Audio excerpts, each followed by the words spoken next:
Hello everyone, welcome back to Ace Attorney Investigations. Finishing up case number 5, episode number 5, whatever you want to call it. We're in the middle part now, and yeah, we'll see if we can complete both parts now. If we can't, there's not enough time, then we might have to do a special roundup stream on the same day at a later hour, but we'll see. But for now, let's continue Turnabout Ablaze.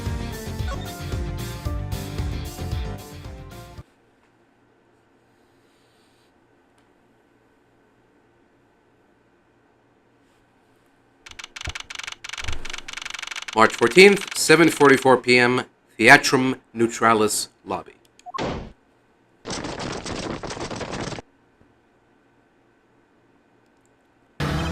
Code oath. What?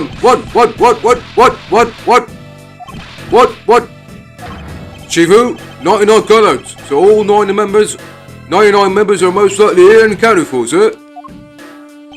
Hey, you. Yeah, you. The second number one from my right. Sir, yes, sir.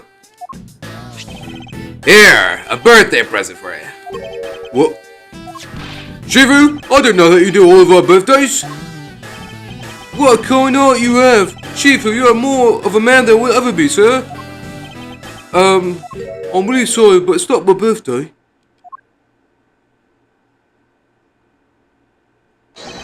Lang Zi says a couple who disrespects others soon feels the disciplinary bite of an elder.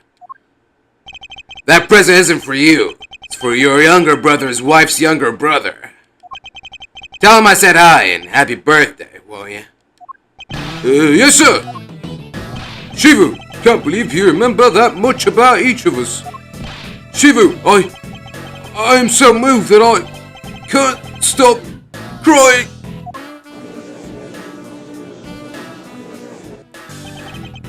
I should probably leave them to their alone time. Alright, meeting's over. Everyone, head for your posts. Dismissed! Sir!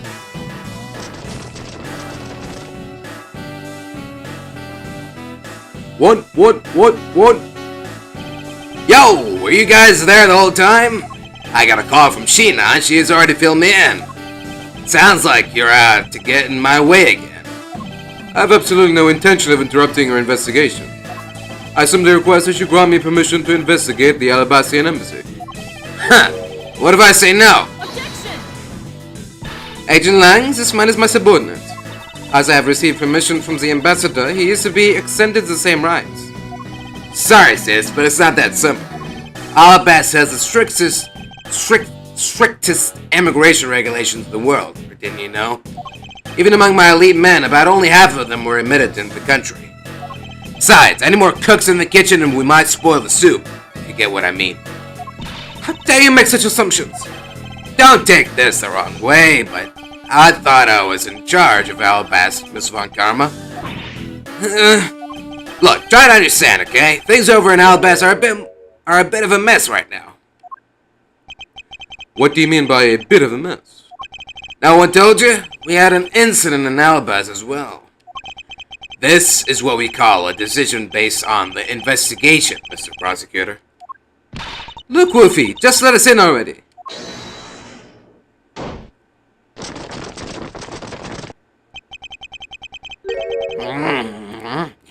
Is there a problem here, Agent Lang?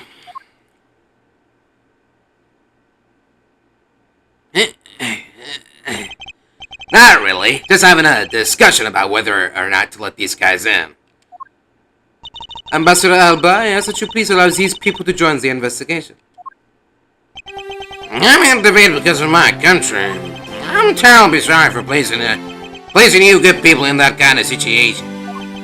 It is all because I lack the strength to govern well. Please, it is nothing of the sort, Ambassador. You weakling, Quercus! Curse your frailty and inability to effect change in your country. What do you... The thing is, investigations conducted in my country have been under Agent Lang. And it is my judgment that in order to minimize disruption in their investigation, I should leave everything up to Agent Lang. There, you see? Oh, no way!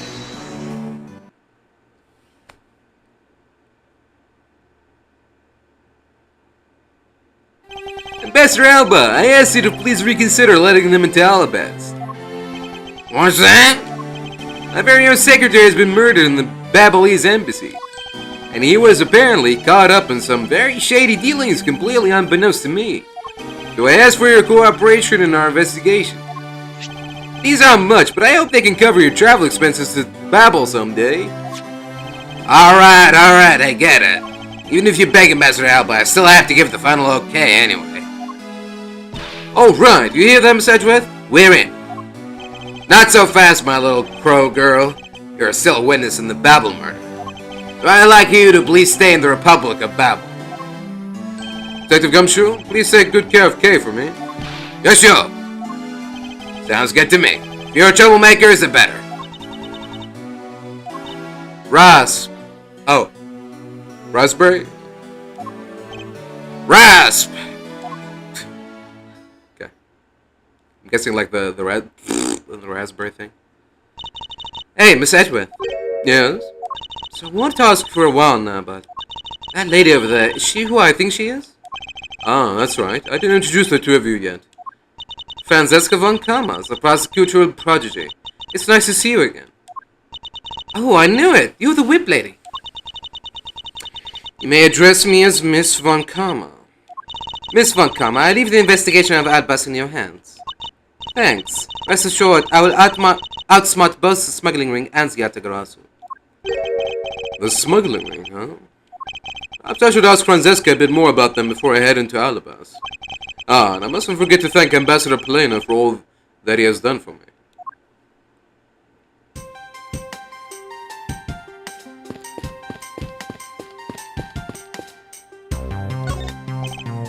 I ask you to please move out of the way.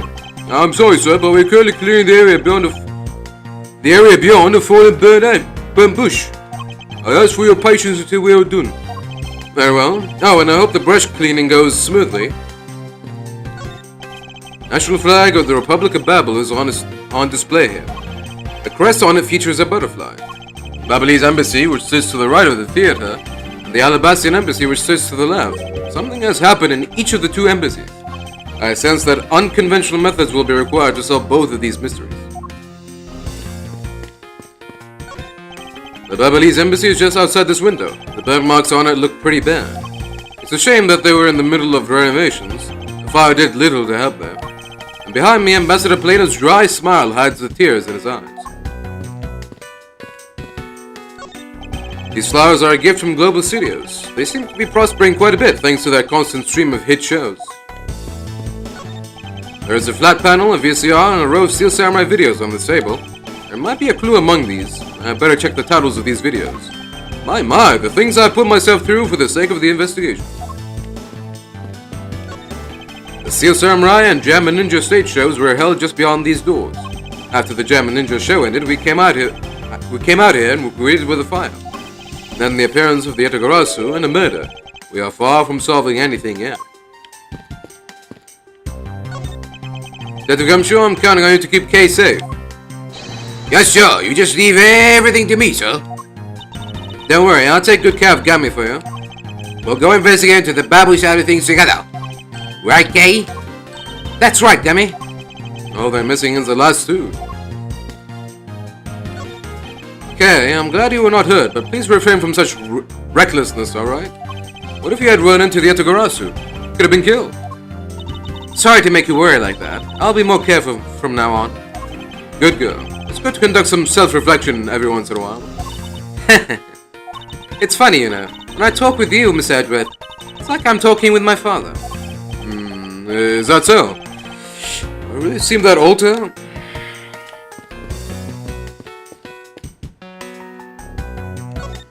These flowers are a gift from the Gatewater Imperial Hotel. It appears that their business has boomed since they became a Steel Samurai sponsor. There are stacks of pamphlets about the two embassies here. Oh, Miss Edgeworth, please take as many as you would like.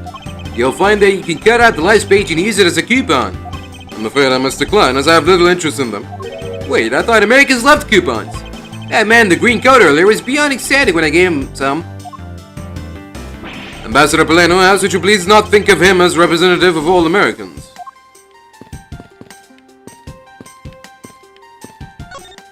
I can see the courtyard on the Alabastian embassy through this window. But this side is under the same dire straits as the Babyliss side. An incident has occurred on both sides of this one building. Why must fate make everything in my life so full of complexities?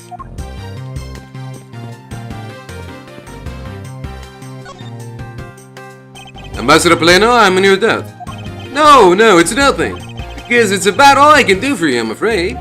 I only ask that you please bring Manny's killer to justice. I will, Ambassador. On my honor. Wow, you're so sensational. You've really piqued my curiosity. I know they aren't much, but now that I'm giving them to you wholeheartedly. No, that's quite alright. Oh well, how about this then? And what exactly is it? It's fountain pen ink, known as Babyliss ink. It's made exclusively in Babel. So this is Babyliss ink. We make it from white crystal oil, which is mined through our mineral mines. Please accept this ink. One dip of your fountain pen in this, and you can write for hours in your organizer. How fortunate for me. The ink in my pen just happened to have run out. I gladly accept your gracious gift. Dip, dip, dip. Great! Wonderful! I guarantee to you that writing with our ink is an unforgettable experience. And since we don't export it, if you run out, you're always welcome to come visit our fair nation. Talk about cornering the customer along with the market. Next thing you know, you're a bona fide Babyliss citizen. Just because you want to use your fountain pen all the time without having to worry about running out of ink. Crazy. You made so much progress in your investigation in such a short period of time. Truly amazing. Agent Hicks, whose help I had requested, was cut down before he completed his task. Well, it wasn't cut down, it was tossed off, so to speak.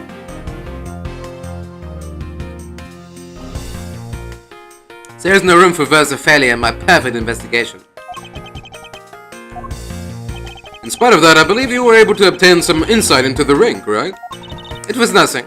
I simply made some deductions based on the smuggled item I was following. You mean the Babyliss ink? Well, there are restrictions on the export of Babyliss ink to begin with. That's classified Interpol info. Hold it! Francesca, as your subordinate, I'm a part of your investigation now. Don't you think it would be beneficial if I was as well informed as you? Point taken. Very well, I'll fill you in. Recently we discovered some very well-made counterfeit bills circulating in Zhengfa. Counterfeit bills? Yes, as you may have deduced, the counterfeits are being made with Babel's special Babyliss ink. And it's virtually impossible to distinguish bills made with Babyliss ink from real ones. Thus, it was only natural for Interpol to keep an eye on the Republic of Babel. That's where this document comes into play, correct? Correct. Mr. Kochum was smuggling large amounts of Babyliss ink. Furthermore, he was charged with running the embassy's printing equipment. That's all the evidence I need to know is that he was the head of the smuggling ring. However, there remains one tiny problem. Let me guess, you still have yet to find the counterfeit bills or the smuggled ink? Yes, and while we were listing things, I might as well add the counterfeit plates to the pile. Since we haven't been able to locate any of these items in the Babyliss embassy, we're looking into the Alabastian embassy next. It doesn't matter where they're hidden, mark my words, I will find them. Well, shall we get going? What's wrong, Kay? I didn't get permission to enter Alabast, so we're going to go gather whatever info we can over on the Babyliss side, okay? Alright, I'm counting on you two. Right, I'm counting on you and Miss Wonkoma to sniff out clues in Alabast. Oh, and Miss Edgeworth, if you happen to come across my phony, you let me know, okay? If you tell me, I'll rush on over straight away no matter where you are. I'll let you know when the time comes.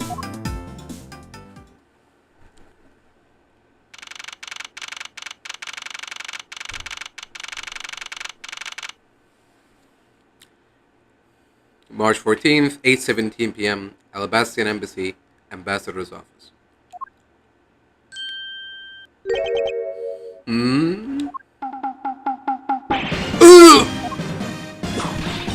What do you think you're doing to my subordinate?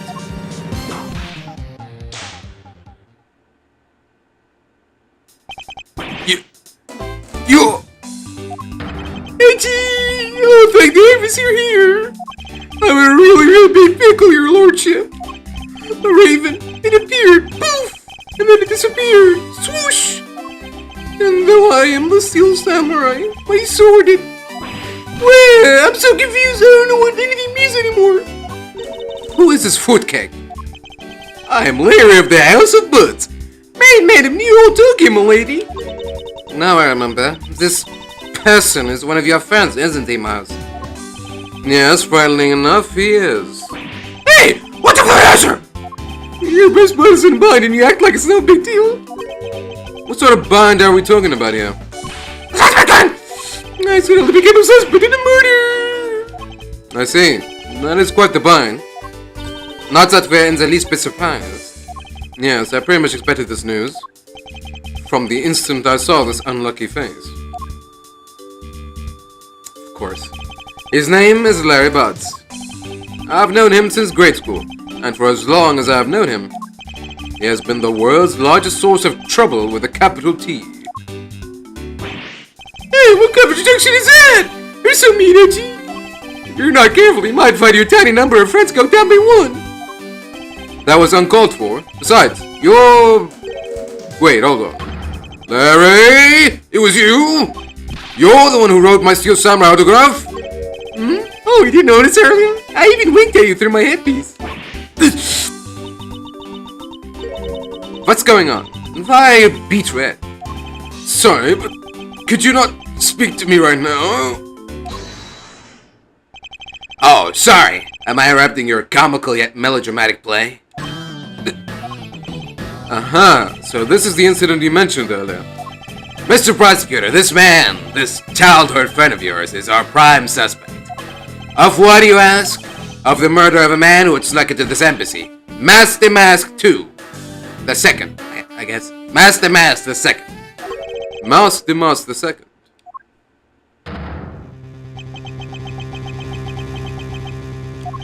Only Larry could get himself into yet another mess as fine as this. No matter what the facts seem to say, Larry is not the type to commit murder. Still, it's a rather daunting stroke of misfortune I've struck. I have to prove that Larry Buds is innocent of all wrongdoing. Shifu, we've identified the victim. Good work. I'll take the report now. Agent Lang, would you mind if I took a peek at it as well? What did I tell you earlier, Mr. Prosecutor? Don't get in my way. There's only enough flesh here to feed one wolf, and that one is me. So no, you may not take a peek. Agent Lang! Oh.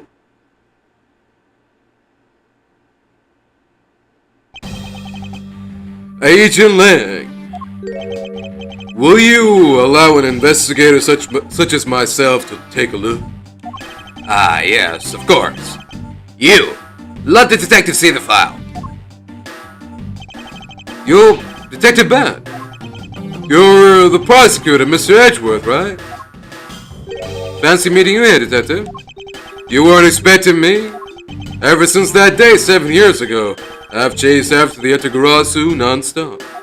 I even pressured Interpol into keeping me in the loop, in case a card was ever found. What incredible dedication to the case. Detective Bad knows the Yatagarasu's MO very well, and his passion for the chase hasn't died down in these 7 long years. Something I can respect. But, Detective Bad, I must ask, are you gonna make an ally out of this prosecutor? My only goal is to arrest Yatagarasu. If he can get to the bottom of this case, then I'm willing to share info with him. I am in your debt, Detective Bad. About the murder of Damask 2, the second, would you be willing to fill me in on a few of the details? When the Yatagarasu showed up, Agent Lang and I took ourselves off guard duty and put ourselves in charge of directing things at this crime scene. Taking advantage of the chaos, Damask 2, he broke into this embassy. Probably to steal some treasure or another. And I suppose he lost his life when he was forced to fight someone else in this room. Why exactly was that man placed under arrest, Detective? That, That samurai? He was born looking suspicious, but not for the reasons you suspect, I assure you. As you can plainly see, he's completely harmless. Well, it was just a random guess. It's not like he's actually under arrest. Tonight, here at the Alabastian Embassy, Master Alba was to give a commemorative speech. And that's when the Yatagarasu showed.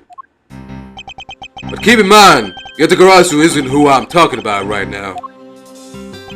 Those seats for the guests who had been called to sit in them were empty.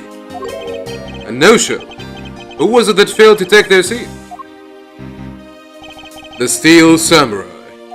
Until the speech was to begin, each member of the entire Steel Samurai family was to wait in a separate room. However, for some weird reason, that man was spotted in a different location than his assigned room at that time.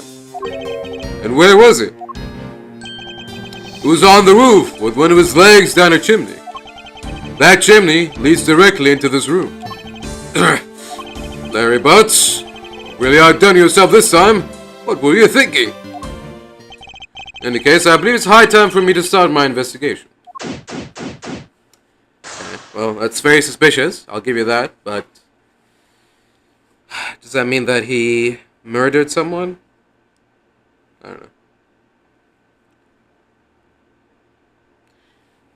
Why would he... I guess the implication is that they were also fighting for the same item, whatever that is. Okay, well, this is just another delay. We know for a fact that Larry didn't do this, so...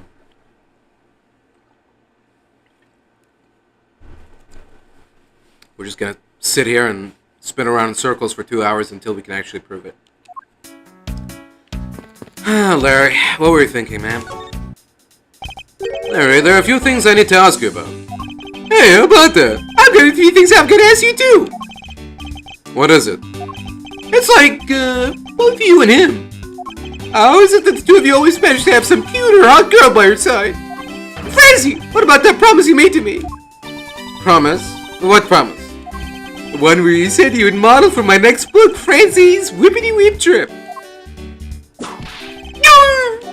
I made no such promise. Ever since grade school, we've had a certain saying about Larry. Something smells, it's usually the butts. One needs to look no further than this man to find the king of troublemakers. As I recall, aren't you calling yourself Laurice Dunham now? That's Dunham! Laurice Dunham! Get that straight into your head, Edgy! Now I remember. Use that rude pale imitation of a real artist. No, you got it wrong. I gave up on that whole Laurice business. Besides, when Banjalina left me in my heart in pieces, that's when Mindy walked into my life. She's been so good to me that I wanted to help her in some way. And I figured I could through the Steel Samurai outfit. Your inane blazing makes less and less sense each time we meet. I believe he's saying that he picked up this part-time job as the Steel Samurai so that he may attempt to capture the heart of the actress who plays the Pink Princess. You got it! I knew you'd know what I meant, Edgy. Not really. It's not so much as I understood. But a simple deduction based on your usual modus operandi, Larry. Larry, I'd like you to confess right now to everything you did tonight. Confess? Really, don't tell me you suspect me too! Nonsense. I don't believe you have the mental acuity needed to plan and execute a murder. However, we are talking about you here, so I find it hard to believe that nothing happened. For past experience has taught me that you always are at the center of some insane event. How can you be so mean stabbing me with your words like that? Unfortunately, I don't have the time to search out a key to unlock your heart this time. So I suggest that you cooperate and tell me what you know. Okay, I get it. You stop Francie from whipping me from behind. So, I guess you know what I did, right, Edgy? I can't even begin to imagine. However, I imagine that whatever you were up to was probably beyond my imagination. So you will tell me what exactly you did, Larry? Nope, not yet, Edgy. Oh, it'll take more than that to loosen my lips. I want more! Confess, now. Okay, well, I was up on the roof. And why exactly were you up there? Oh, you know, that Wintrika summoned the legendary hero? Legendary? Hero?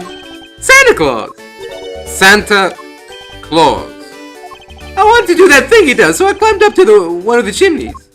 When I got there was smoke pouring out the chimney. And, well, I couldn't go down the chimney with smoke coming up, right? So I gave up. Larry, you do realize that Santa Claus does not exist, right? Of course I know! I didn't graduate from junior high, you know? And you should also understand this. If Santa was real, he would be the biggest unlawful trespasser in history. Oh, God! It is your attempt to imitate Santa that has landed you up as prime suspect in this murder. Come on, man. What's so wrong with pretending to be Santa? Objection! Let's start with the fact that it will be the Ides of March in a matter of hours. Santa only visits homes on December 24th. That's in December, you nitwit. No! Hey, wait a sec! What on court?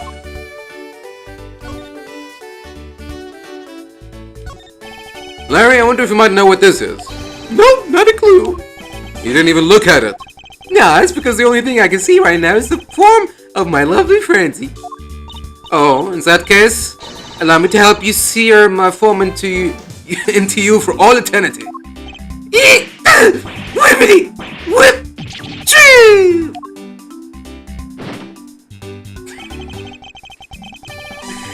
He died. He died doing what he loves.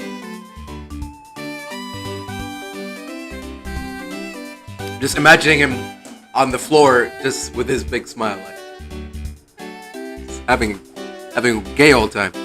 Now this is a trip I'm willing to endorse, especially if you can finally get some peace here. Oh, he's back. Oh hey, it's a Steel Samurai. I want you to answer this for me, Larry, and depending on the answer, I may let you live. Steel Samurai that was up there on that stage. Is that really you? Yep, sure was. Larry! You! Steel Samurai Sushi Slash!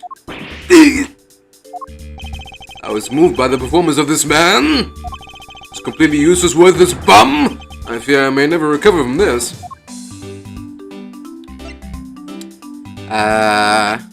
What do you know about this? Oh, here it comes.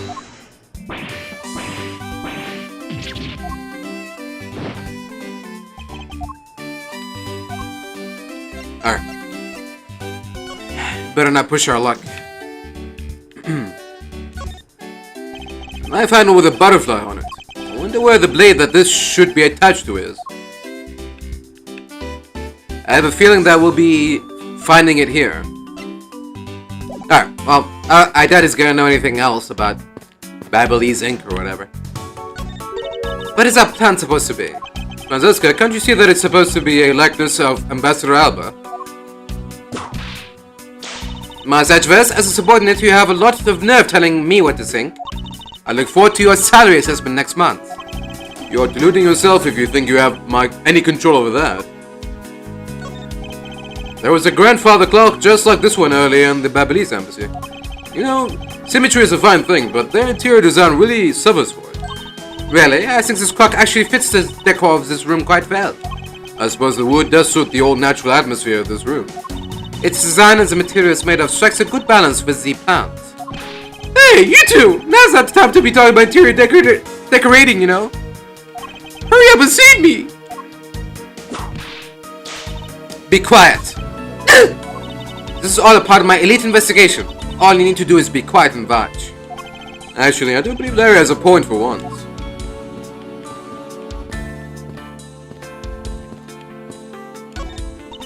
There are decorative plants here as well. This room is overflowing with nature. Humans used to live in the grandeur of nature once, long ago. I believe I'm not mistaken in thinking that those people truly love nature. This coming from a man who loves shows featuring costumed actors. Just had to go there again, didn't you? There are some weapons on display on this wall. A crossbow, and under that, a set of knives bearing a flower motif. They must be the counterparts to the Babyliss knives, which means that the blades inside these scabbards should match the blade that was used to kill Mr. Kochin. I won't rest until I've inspected every suspicious look in nook and cranny. What is that supposed to be? It's a Steel Samurai's primary weapon, the Samurai Spear. Isn't it awesome? I totally fell for this thing. It's sleek and shiny, just like my heart. It comes at you like whoosh. When you hold it, you just want to live life like BAM! You do well to watch what you say, Larry. Although it is just as light as it sounds, the spear is quite the symbol of valor. However, speaking of spears, aren't you supposed to use them by thrusting the point straight into your opponent? I'm not entirely convinced the spear is up to the task. What's wrong, Edgy? You're just staring off into the distance. Oh, I get it. Tell you what, I'll tell the studio to make you one, okay? But this one's mine. Did I say anything about wanting one? Maybe I can shut him up. Maybe I can shut him up if I show him the piece of evidence that will point something out about the spear. What do I have? Oh, the autograph.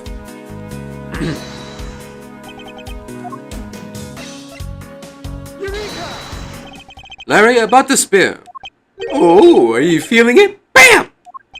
I thought there was something strange about the spear. Tell me, Larry, is it just me or is the spear a bit bent? What? No way! It's exactly as it should be, yo! I have here the autograph you wrote for me earlier. Now take a good look at this which you drew with your own hands. You can see that the spear is clearly of a different shape.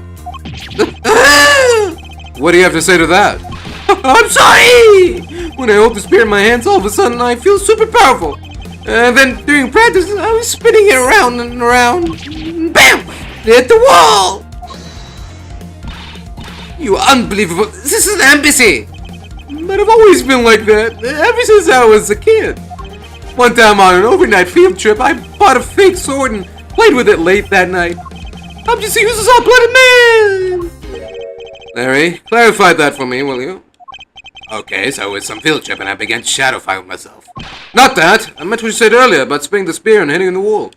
Oh, that? It's no biggie. It's not like I left a hole or anything. That's not why I'm asking, Larry. The samurai spear is made of metal. I somehow doubt that a move as simple as spinning it around would cause it to bend. Man, Edgy, you're so naive. What? Where did that come from? Well, you keep calling it the samurai spear, but it's not real. You can't really fight someone with it. Because it's hollow on the inside. You could hit it against practically anything and it would bend. Is that so? Don't tell me you thought it was real. Oh, but don't take it the wrong way. I just think that part of your personality is cute. I see. Your friendship truly is something special, Master Edgefest. That's not friendship. It's attaimination. Yeah, but you get off on it, Edgeworth. You know you do.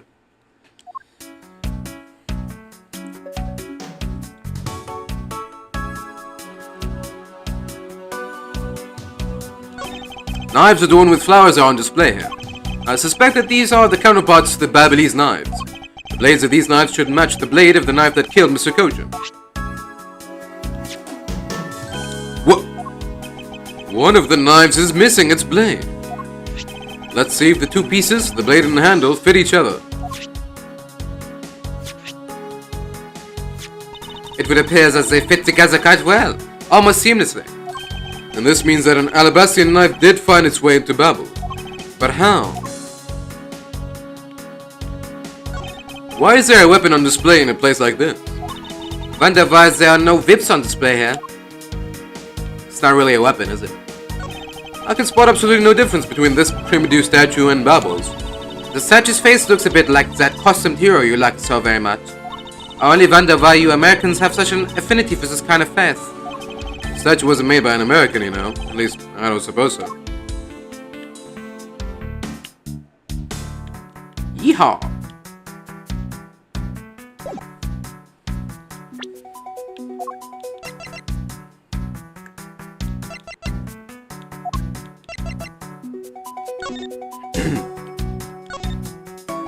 I know this knife was made to be removable. The killer tried to make this look like a Babyliss knife by switching the two handles, which means that there must be some reason behind that action. There's quite a bit of Mr. Kojin's blood on this blade. Thanks to being a prosecutor, I guess I've become accustomed to seeing blood.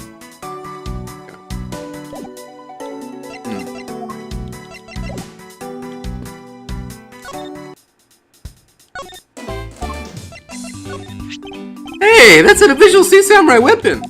Huh? Why, you want me to do it? Oh, you have no idea how many fans ask that of me. What are you prattling on about now? Steel Samurai Sushi Slash! How is that? I bet it sent shivers up your spine. I let myself get caught up in being a spectator. How could I fight?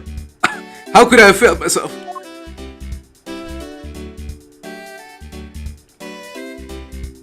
Alright. I thought he was going to clarify on that a little bit more. About what happened. What did he hit it against? Did he hit it against a wall or... Really? Just a wall? Okay. I thought there was going to be like a much more complex story behind it, but I guess not. Counterpart to the Babalese butterfly is the Alabastian flower. The butterfly and flower. They're both lovely things.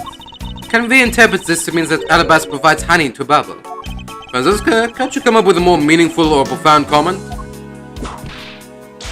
Very well then, let's see what sort of profound comment you can come up with. Ahem. Well, flowers cannot survive without the butterflies that spread their pollen, and butterflies cannot live without the nectar that flowers provide. If either one were to disappear from the equation, neither would survive. How was that, Miss Von Kammer? The explanation took so long that I nearly fell asleep. Well, let's continue the investigation. Franziska, why can't you just admit I had something there? The person shaking hands with the Steel Samurai in this picture is Ambassador Alba. The second just before the murder. The Steel Samurai must be very popular. They're even using the National Treasure as backdrop. Is there anything out of the ordinary in this picture?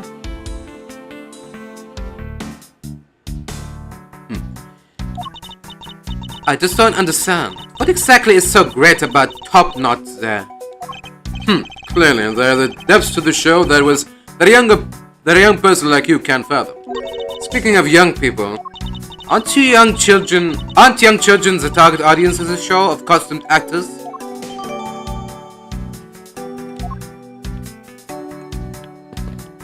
Might be the target audience, but that doesn't exclude anyone else. Two gorgeous flowers are in full bloom here.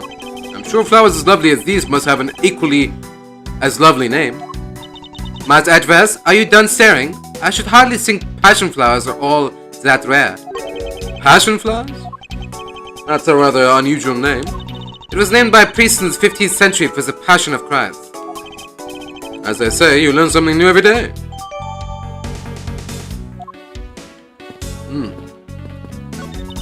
It's a fireplace, and by the looks of it, I don't think it's been used recently. Yes, I can't say that I see anything unusual about it.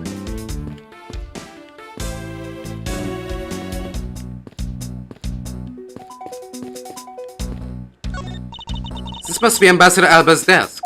His notebook is open on his desk. He must have been in the middle of some important work. Sapling growth log. It finally sprouted today. Funny, it doesn't look like important work to me. Oh, important. It's a relative term, you know. Important to him, definitely.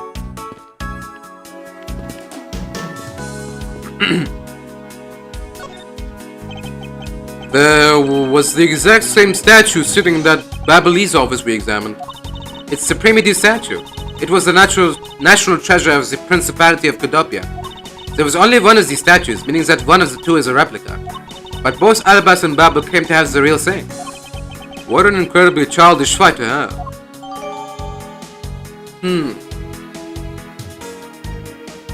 I wonder if if these incidents are a cover-up, and the real goal behind all this was to switch the statues around. Maybe? I don't know. I'll rest until I've inspected every suspicious-looking nook and cranny. Obviously, you know, old sleazy Polino. He's definitely hiding something. He's definitely up to something, so maybe he orchestrated a plot to switch around the statues. And that coincided with the appearance of the Etagarasu. And that just caused a big crossfire that ended up in all these deaths. Maybe. I don't know. It's a primitive statue. There was one of these on the Babylese side as well. I hear it's very valuable and made of pure gold. It was the national treasure of Cadopia. There was only one of these statues, meaning that one of the two is a replica. But both deduce what? What are we deducing? There's something off about the statue?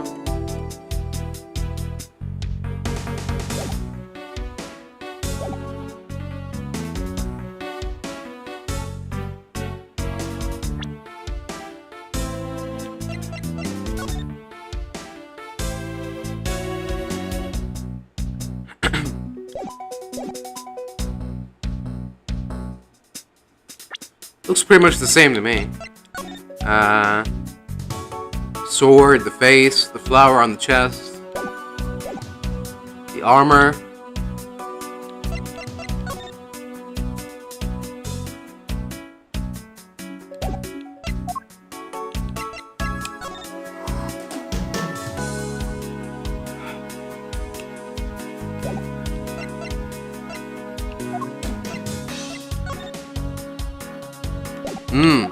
Okay, check the picture.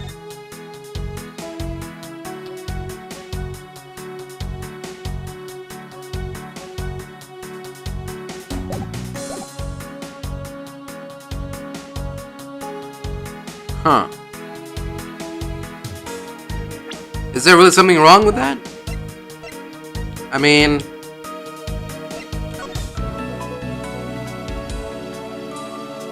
From this angle, it doesn't look like it's crying. It doesn't have its mouth open. Is there supposed to be a shield on the back? I didn't notice. Maybe. Looks like there's a shield on the back. Okay, let's just do a Hail Mary.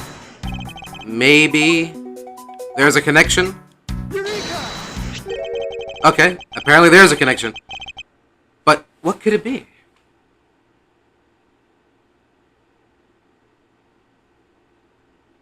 Is it just that the statue was tilted?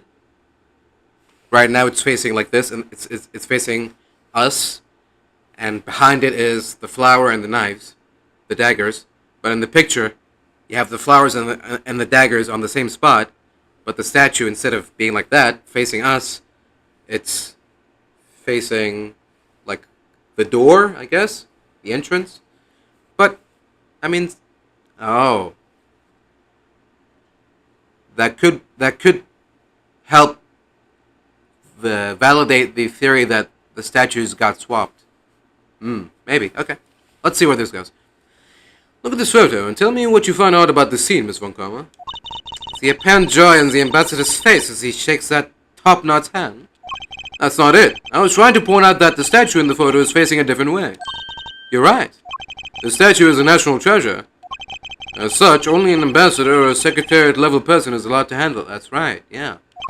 The fact that the statue is facing one way in this photo, and now it's facing a different direction in this preserved crime scene, is proof that someone touched the statue around the time of the crime. Yeah.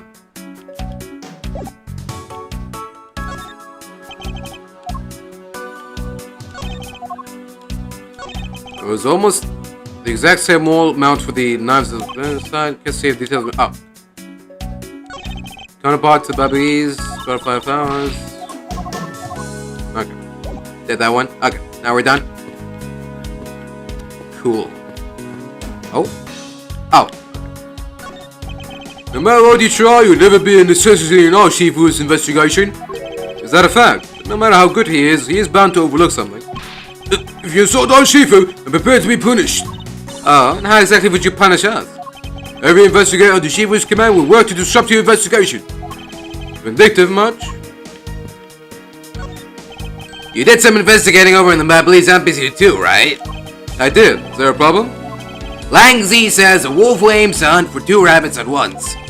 I believe the idiom you require is, he who runs after two hares will catch neither. Ha! A real wolf can catch both. I see. So what are you trying to say? Seeing as how I am currently handling two cases. Ha! Sue yourself. Don't say I didn't warn you. Okay. We already talked to him? Oh. I guess we did.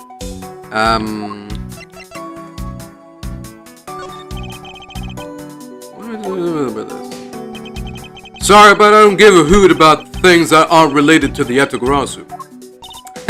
Looks like nothing about you has changed in these 7 years, huh? Daughter of Von Karma, you're still just a sapling of a prosecutor, so... Harvey knows that I've already grown into a stately tree of a prosecutor. Is that right? Is he just toying with Francesca? He seems to be enjoying this quite a bit.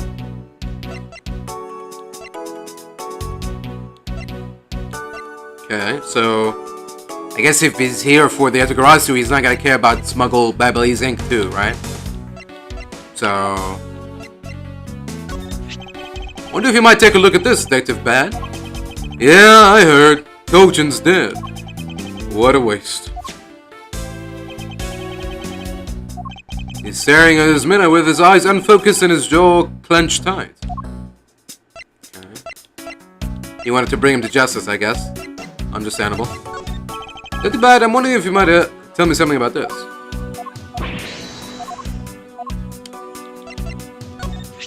Detective Bad, this is something you absolutely need to see. What is that doing here? I've been looking for that for 7 long years.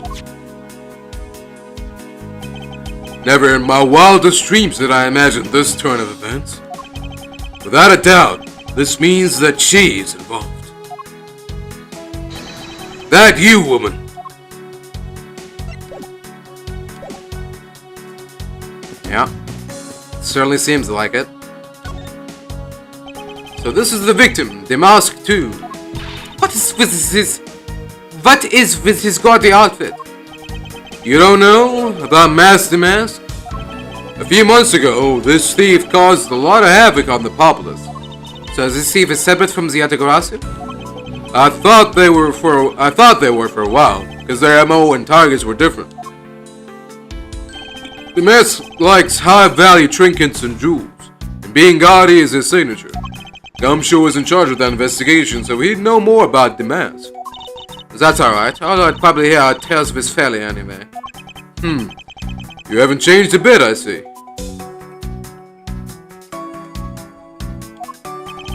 In any case, let's get started here, shall we? I won't waste the time inspected every suspicious-looking nook and cranny. There's not a single shred of fashion sense in Damask's costume. Well, at least I can appreciate the great effort he must have put into making it. You two don't know? You can buy this costume almost anywhere now. It's being sold? Since when? Since around New Year's. Streets are practically flooded with them. Turns out Damask is a lot more popular than I thought he'd be. Can't believe that foolish fool would dress in fool's clothing to act foolishly. We got your point about three foolishes back, Francesca. So this is the murder weapon in this case. There's blood on the blade. It's a rather sweeping sword, isn't it? What did you expect? It's still Samurai Daddy's second weapon. I only called it his secondary because although he uses his sword in most of his battles, it's his trusty samurai spear that he turns to in a real fight. You sure know quite a bit about the Steel Samurai. That's only because I saw the stage show earlier. The owner of the sword is the Steel Samurai, or in other words, Larry. I should probably ask him about it, as detrimental as it is, proving him innocent.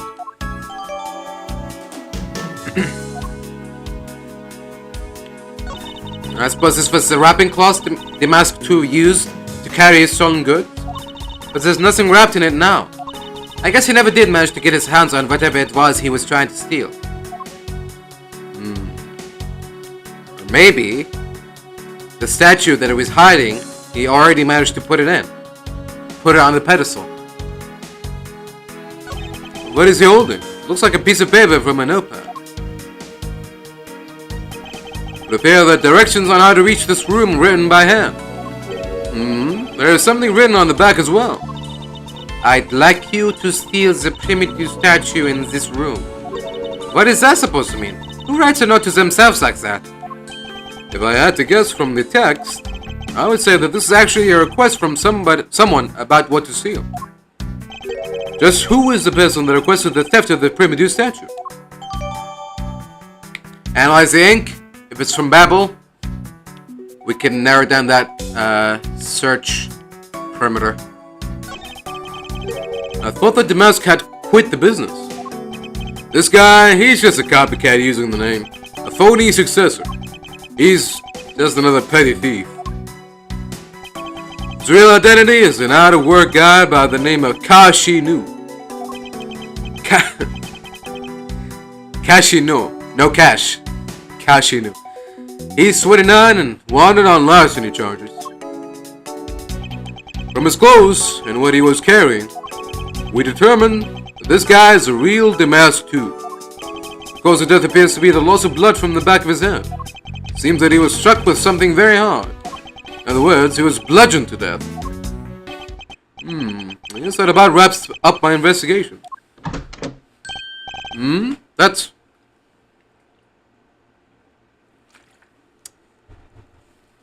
Who?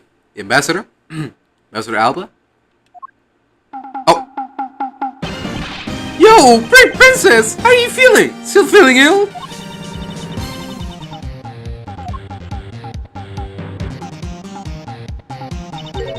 And yet another strange character comes out of the woodwork. And so, the Pink Princess also comes to pay the Albastian embassy a visit. I believe I may need to speak with her as well. Why does she have two melons attached to her? God's sake. This is a children's show, guys. Come on. Show a little bit of decency.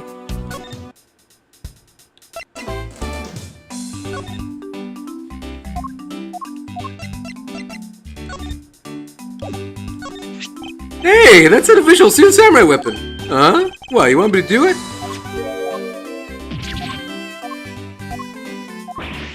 Not with the murder weapon too, you dimwit. Larry, about the samurai sword that was used as a murder weapon. Oh, that? Well, I shook hands with the ambassador in this room, you know. Yes, apparently you did. And, well, I totally forgot about it. I left it behind when I left afterwards. You want to talk about shock? I was the most shocked of all when I heard he killed someone. Shocked! Foolish fool, looking especially foolish for foolishly stating such a foolish excuse. You forgot to take something that big with you? Who would believe such a tale? Hold it! Sorry, Ms. Montgomery, but I believe him. Because if anyone could forget something like that, it would be Larry. Edgy, you believe me? I just knew that our friendship is something special. Anyway, even if Larry had simply forgotten the sword and left it behind, that in no way clears his name. Which means that I will have to prove his innocence from a different angle.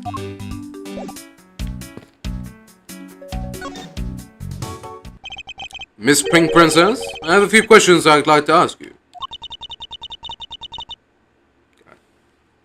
If it's old bag again, I swear to God. Miss Pink Princess, if you'd please answer...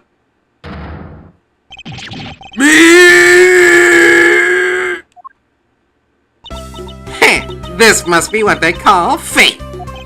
How could this happen 2 days in a row? What? Aren't you Miss Whole Thing?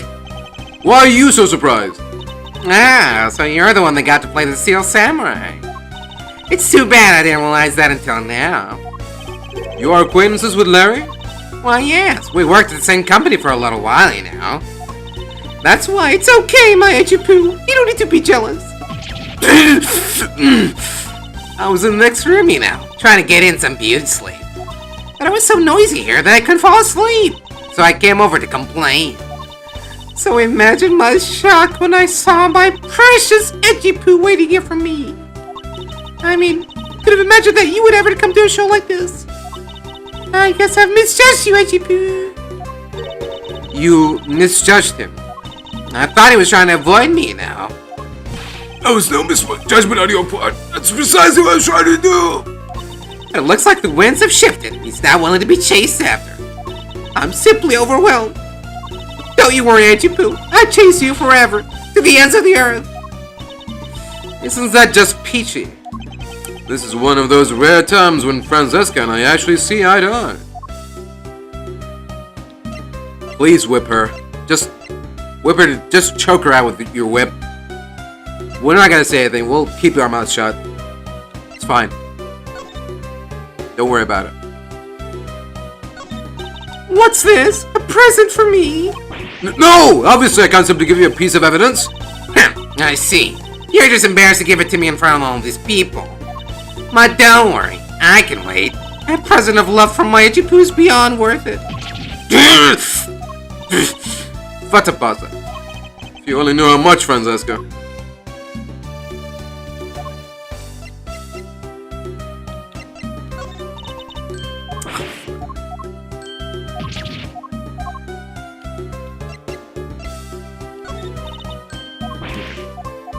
Yeah, that's not worth it. Okay. We'll stop doing that now.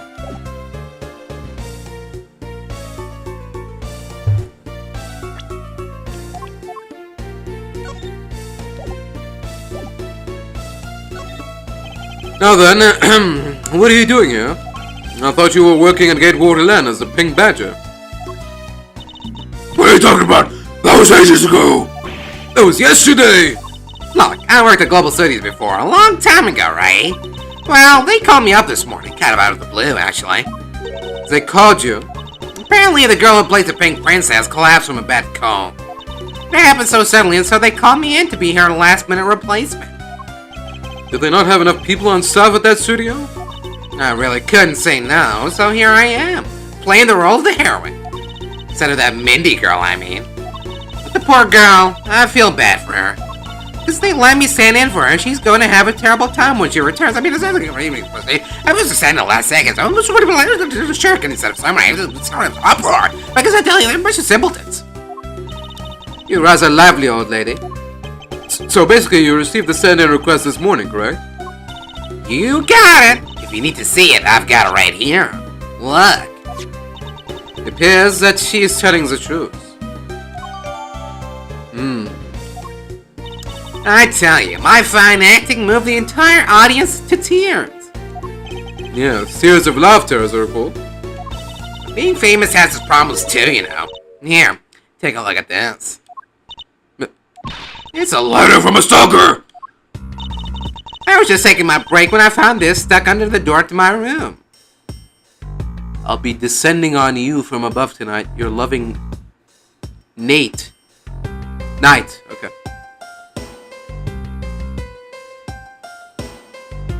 Loving Knight? Who could it be? Honestly, you really have to watch out for these kinds of things. Look at what it says! Wendy, I'll be descending on you from above tonight. Your loving Knight. Absolutely revolting! I mean, you'd think you could get my name right. There's no accent in my name. Wait, this horrible handwriting. Where have I seen this before? Ah, but now they're here, Echipu. I feel 100% safe. Eh? Why do I factor into this? You bust that evil soccer man for my sake, wouldn't you, Echipu? Well, if you allow me the liberty to handle this in my own way, I'll gladly dispatch a detective to your house later. Oh, come on, Echipu. Stop being so dismissive. I'm playing hard to get.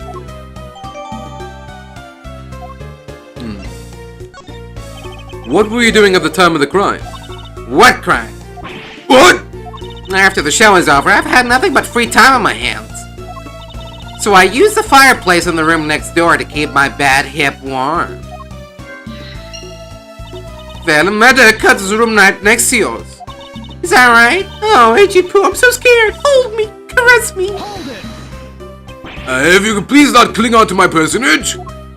In any case, I take it then that you failed to show up at Ambassador Alba's speech. Oh, that. Nah, I didn't go.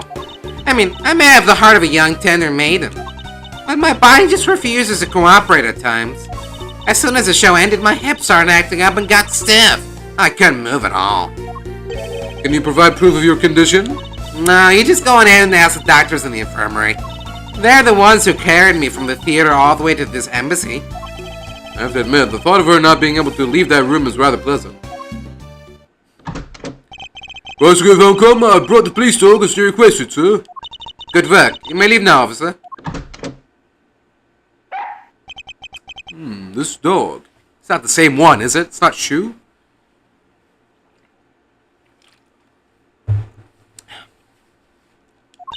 I requested the assistance of a dog in our research for the Yatagarasu.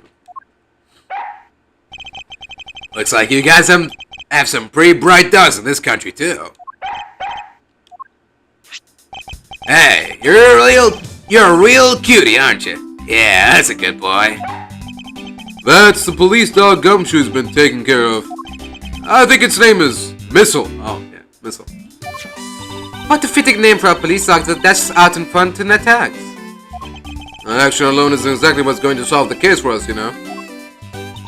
Now, Missile, I want you to find some clues. Go!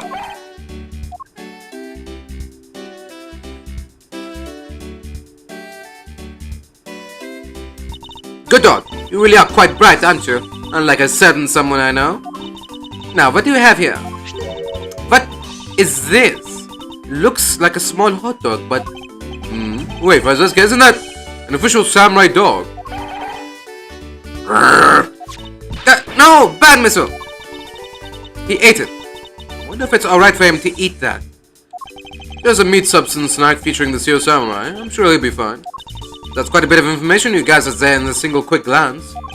We should really be focusing on why there was a samurai dog there in the first place.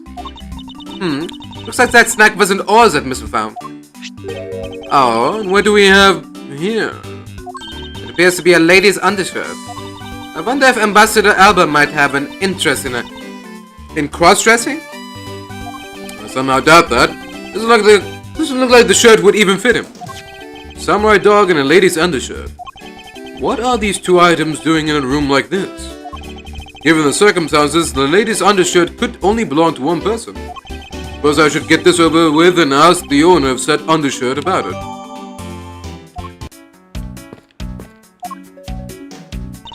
Yes? There you go. Miss Boncoma, what do you think of this piece of evidence? Well, since you are so nasty as my subordinate, I'll answer you. As your superior, okay.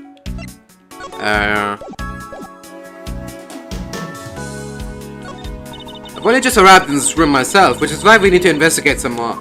Yes, I agree. Our priority should be on understanding what the current situation is. Of course. I was planning to do that from the very beginning. In that case, hurry up and start the investigation already. I will, so let's get started. In order to find out the truth behind what happened here, I should start by gathering as much information as I can. We borrowed this dog from the local precinct. But is he really capable of handling this case? I thought police dogs are usually of a much larger breed. He may be small, but he is an excellent police dog. Furthermore, he was raised by Detective Gumshoe. You had me thinking the dog was capable until he says that he was raised by Scruffy. Yes, well, suppose that wasn't the best of arguments to use.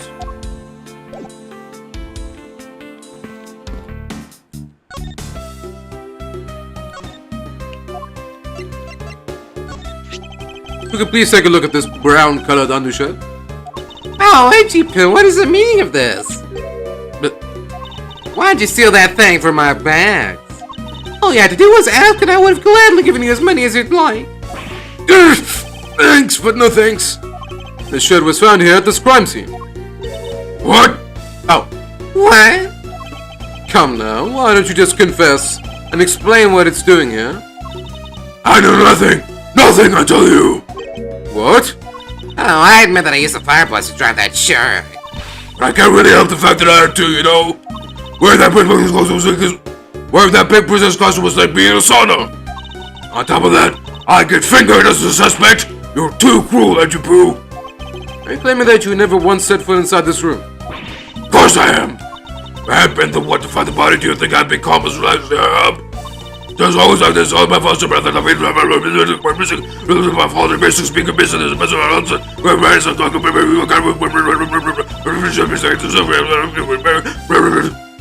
honestly, men these days.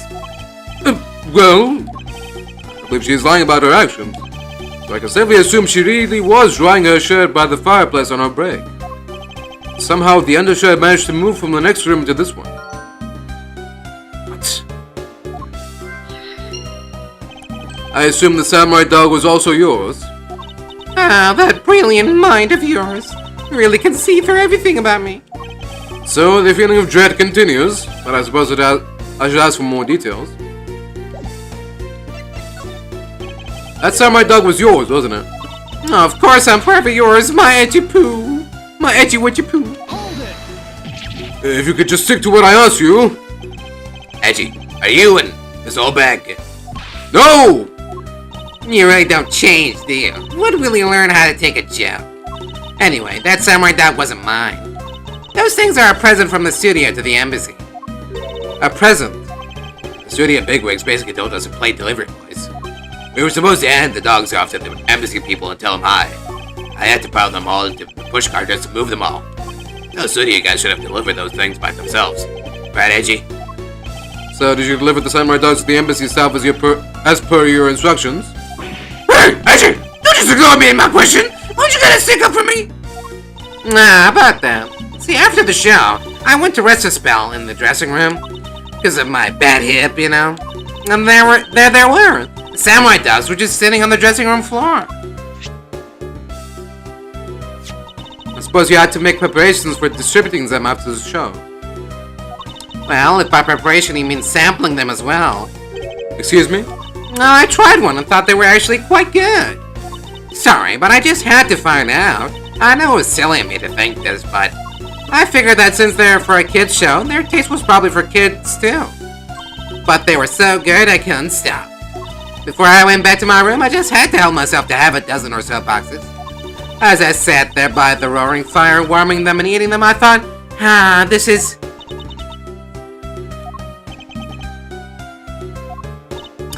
What is it now? Oh, I know. I bet you want a box too, don't you, my edgy poo? Well, who am I to say no to you? But I'll only give you one. The rest are all for me. Looks like the lesson for today is that when the Steel Samurai and the Pink Princess take off their masks, they transform into a pair of annoying troublemakers.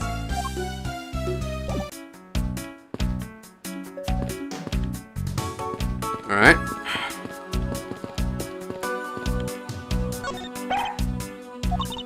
He was a much bigger help than I thought he would be. Yes, well, there are a few aspects I don't understand about what he found. In that case, you should keep on investigating until you do understand. Now, my subordinate, continue with the investigation. Alright, I will. It is with great dread that I proceed and do what I must do to solve the case.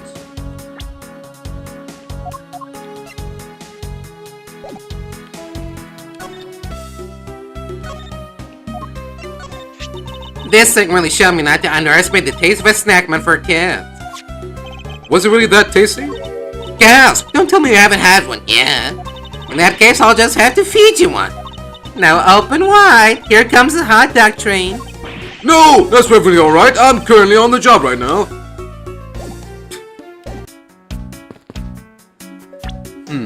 What else do we have here? Stand-in request.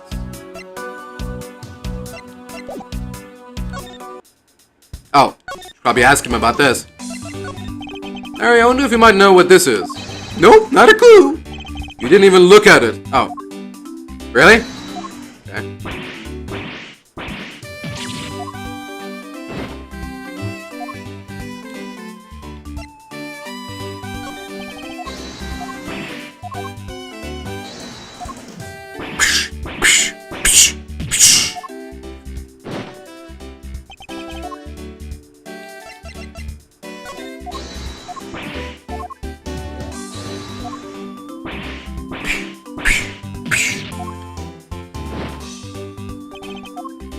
Okay, well, doesn't know anything, so let's forget it.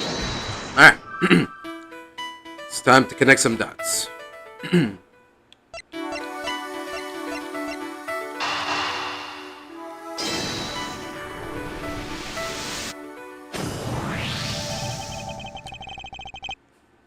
There is no trace of this room's fireplace being used. Your point is? Smoke was supposedly pouring out of the chimney connected to this fireplace. At least according to Larry. This is a contradiction of facts, is it not? Are you sure he wasn't just disoriented or something up on that roof? There is testimony from an investigator that puts Larry at this particular chimney. So no, I don't think it was a mistaken impression on Larry's part. On the other hand, the fireplace in the next room was being used at the time. Where do you suppose the smoke from that fireplace went? Ah, I see. So what you are proposing is this. The smoke that came out of the chimney was actually from Miss Oldback's fire. So basically the fireplaces of neighboring rooms share one chimney. Is that what you're implying? I guess. Yeah, okay, that could make sense. Precisely.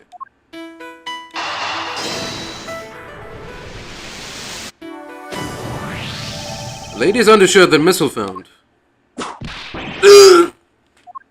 Why are you getting all excited over holding on to a lady's undergarment? Massage vest, you uncouth sea slug. If you know the owner of said undershirts, then hurry up and return it to her already. You have it all wrong. This is evidence. The owner of this piece of evidence was in the room next door. And yet, despite that, Missile found it in the fireplace of this room. This lady's undershirt. Are you seriously claiming that it somehow passed through a solid brick wall? Not quite. The fireplace in this room is connected to a chimney. The other fireplace in the other room is also connected to the same chimney, leading us to the possibility that the two fireplaces are connected to each other. Perhaps a closer look at the back of the fireplace is in order. Alright. There is an X on the back wall of the fireplace. Let's see if I can't get a better look at it. What is that? The wall separating this room's fireplace from the next room's fireplace apparently turns. As I suspected, this fireplace does indeed connect this room to the neighboring room. The neighboring room.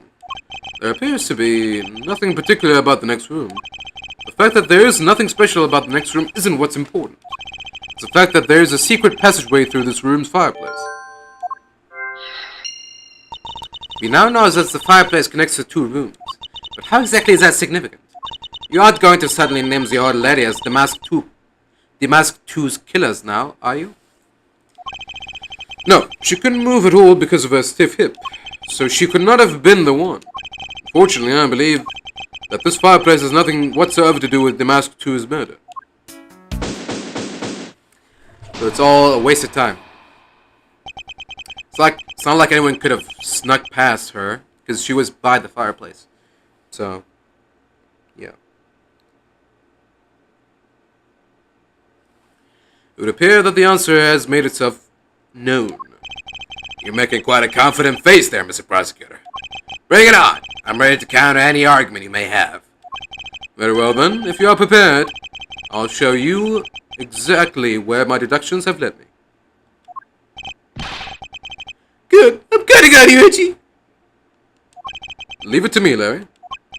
My first attack will be to expose your lie for what it really is. My lie! I know that there's still something you are keeping from the rest of us. What's wrong with you? Why is it we won't believe in no more when I say Edgy? Curse you! I just hurry up and die already, but that's how it's gonna be. I'll confess to every murder in the whole world and then kill myself. I throw everything into a mass confusion. You made some wonderful friends as a child, I see. Larry, I only have one thing to say to you. Even if you make that face at me, it's no use. The man who is ready to die is strong-willed, you know. Larry, it doesn't matter what sort of hair-bane trouble you've caused. I only ask that you do not lie to me. If you cause an innocent person to be judged unfairly because of some insipid lie, I will never forgive you. Although, allow me to say that I consider you to be among the innocent in this case, and that I will draw the real killer out. You can trust me on this. Alright, this time I'll tell you the whole truth, okay? What happened? What didn't happen? The works. Just what happened will do. Now then, if you would please testify as to what you did up on the roof tonight. Right. We gotta get the truth out of him first. Before we can actually prove his innocence. Typical. After the show, I left the push car in the Rose Garden, came to the embassy. Then they took a picture of me shaking hands with the ambassador. After that, until my next appearance, I had some free time, so I wandered around. That's when I spotted the chimney. Chimney like that is a rare thing, you know. So then I wanted to play Santa and decided to give it a try. Larry, I thought I just finished telling you not to lie. Anymore. But it's kinda ultra embarrassing. What exactly is so ultra embarrassing that you can't tell me?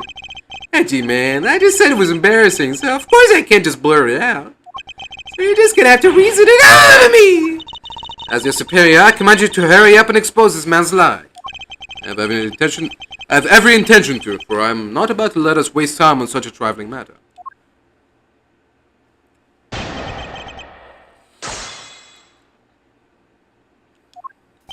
After the show, I left the pushcart in the rose garden and came to the embassy.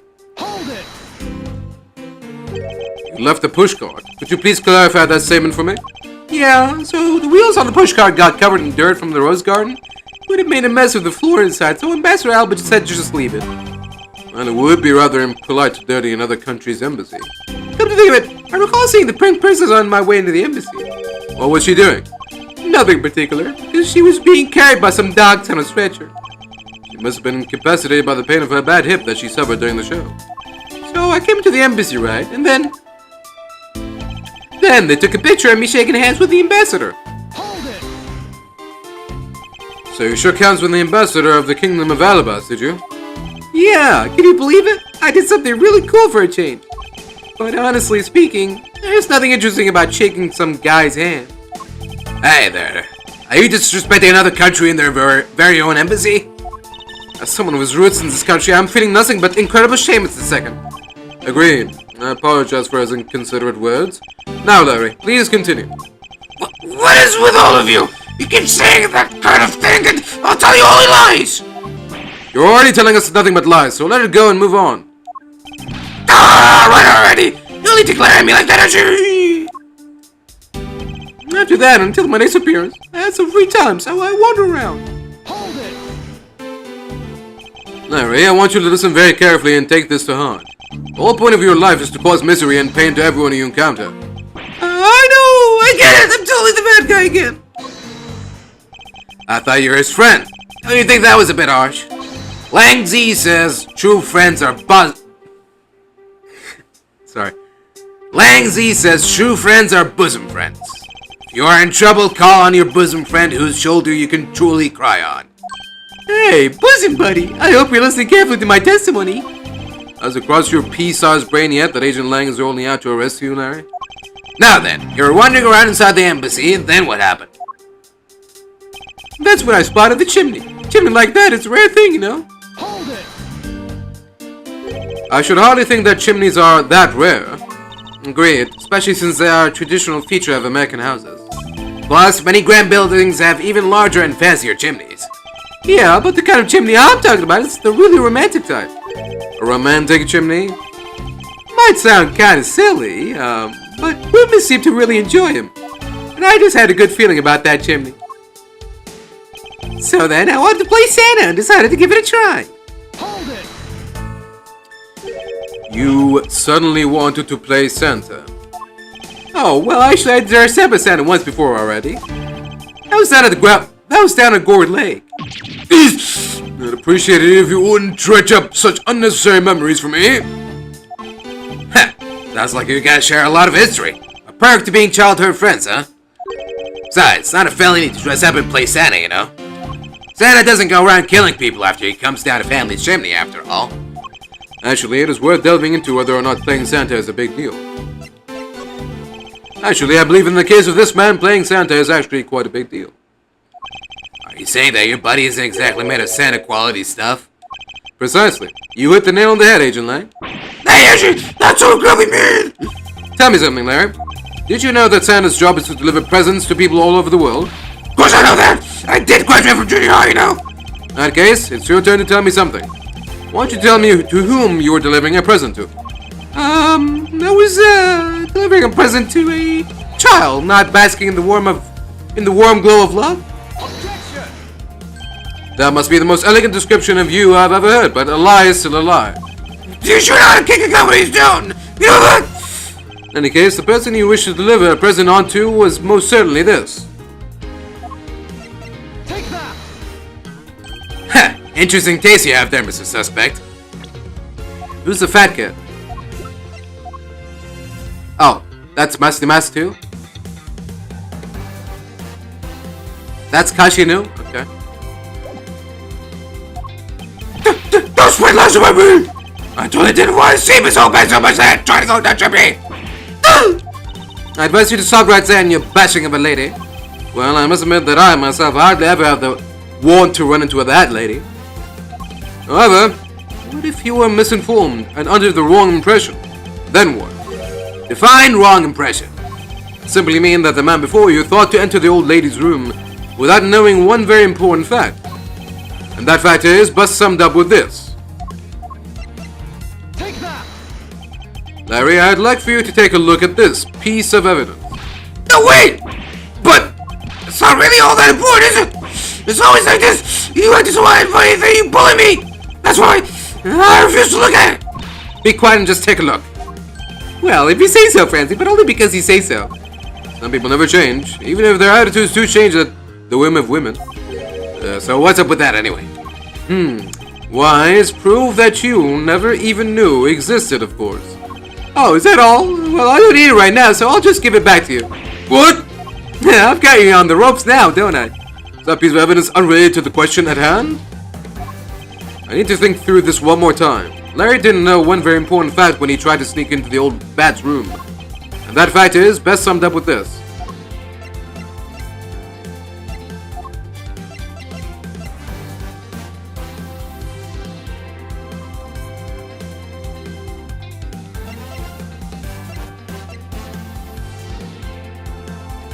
Take that! Oh, okay. This is something the old lady received from her employer for the night. The girl who normally plays the Pink Princess, Mindy, was it again? Seems that this man is quite taken with that actress. But that's not true, Reggie. She's the one with the hots for me. I just know it. I can feel her sexy beam piercing my arm when she's watching me. Sexy beam, I tell you! You filthy, despicable, inconsiderate, fickle, idiotic, cowardly apparition of a man. You haven't matured at all since we last met. Hey, Mr. Prosecutor. Yes? This guy, he's got bigger problems than just getting involved in murders, I take it. I suppose you could put it that way. Hey, what the heck, man? I don't get you guys at all. What do you all have to make me out to be some sort of bad guy? To return to the usual topic, I propose that at least this much has been made clear. Without any knowledge that Miss Mindy has fallen ill, Larry tried to make his way into the Pink Princess room. That much we know for sure.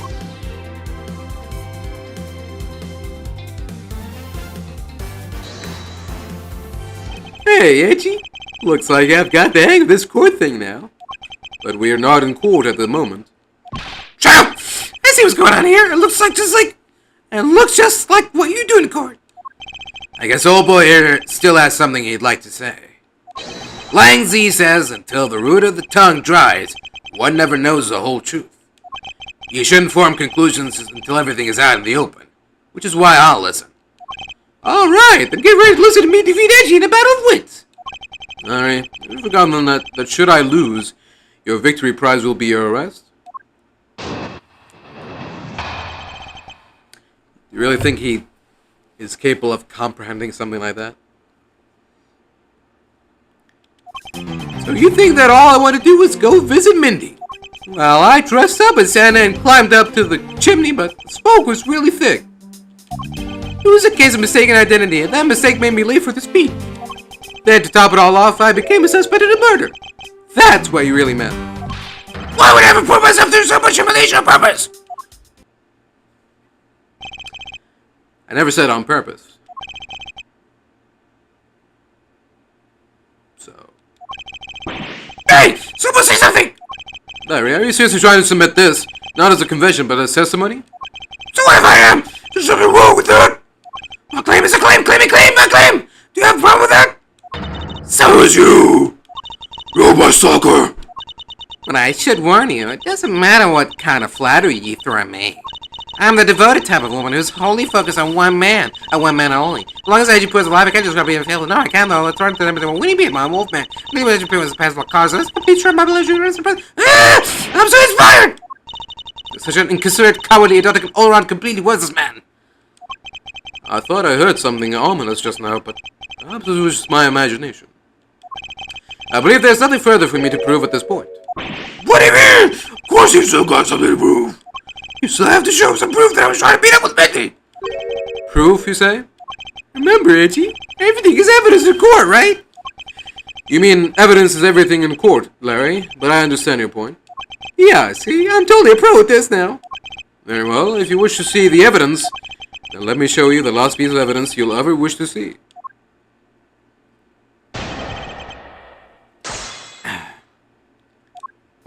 So you think that all I want to do was go visit Mindy? Hold it! Well, I have been saying that I have been saying that for a while now. After all, if not for that, then for what other reason did you wish to go down that chimney? You can't say that without any evidence. That's against the rules, Edgy. Not so fast. Ha! Thanks for keeping the prosecutor in line for me, Mr. Suspect. Hold it. I have the evidence. And if you wish to see it that badly, I can introduce you to. Ah, but it's not good to keep them waiting, my subordinate. Hurry and show them already. Lies! All lies, Edgy! Well, if you wish to lie, then by all means continue, because I'm ready to expose your lie at a moment's notice. You won't get the better of me! Now, let's see. Well, I dressed up as Santa and climbed up to the chimney, but the smoke was really thick. Hold it. Was the smoke coming from the chimney really that thick? You bet! It was so thick I had tears pouring out my eyes. It was a mess.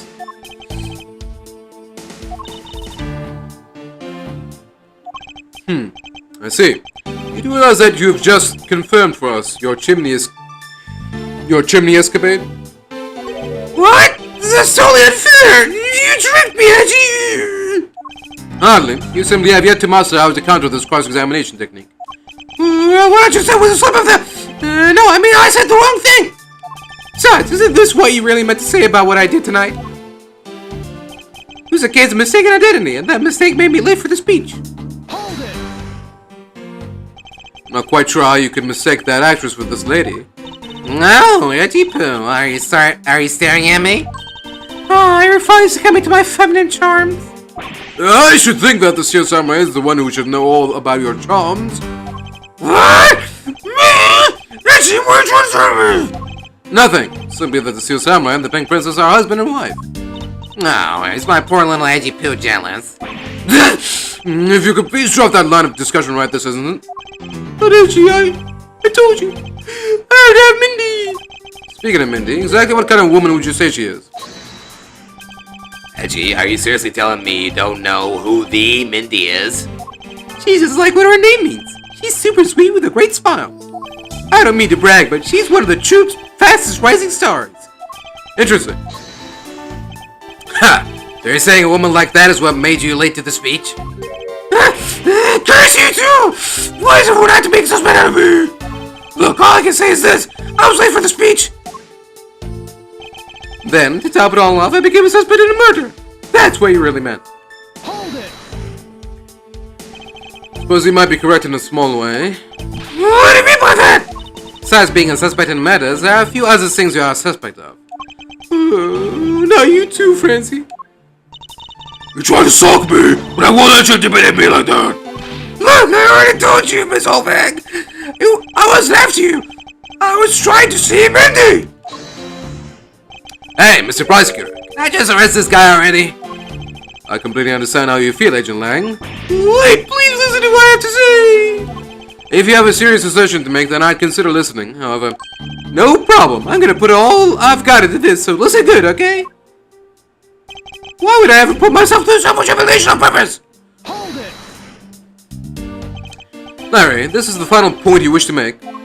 You got it. I've called on all the energy I have and told it to you with all my soul.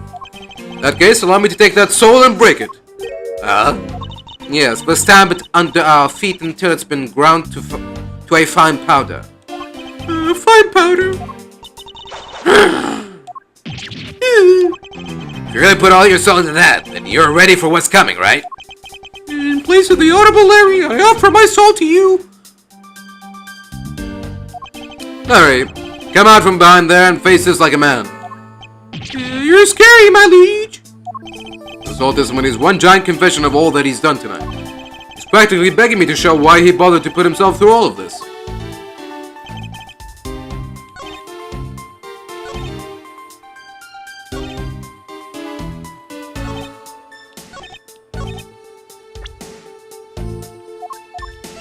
Objection.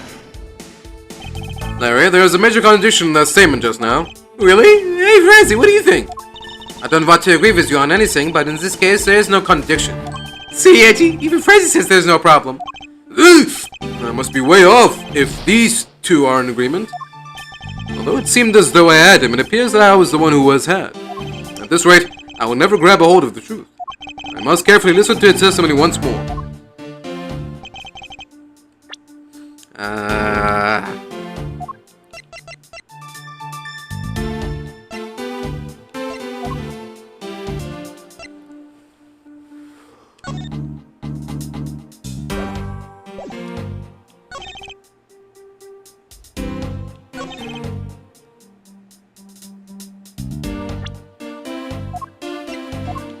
Objection! Oh, okay. Larry, don't even think about denying that you have knowledge of this letter. Hey! Why are you showing that thing to me? Vendi, I'll be descending on you from above tonight, your loving knight. There, isn't that just romantic? But you weren't able to descend on her from above, were you, Mr. Loving Knight?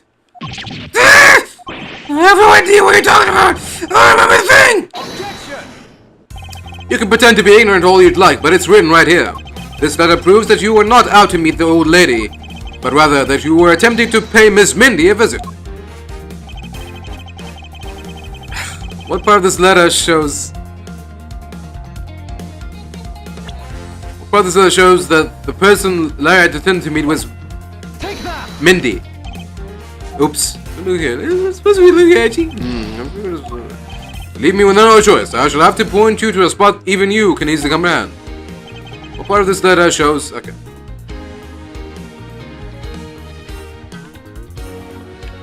Ah, the I. It's not an accent. It's supposed to be the dot of the I.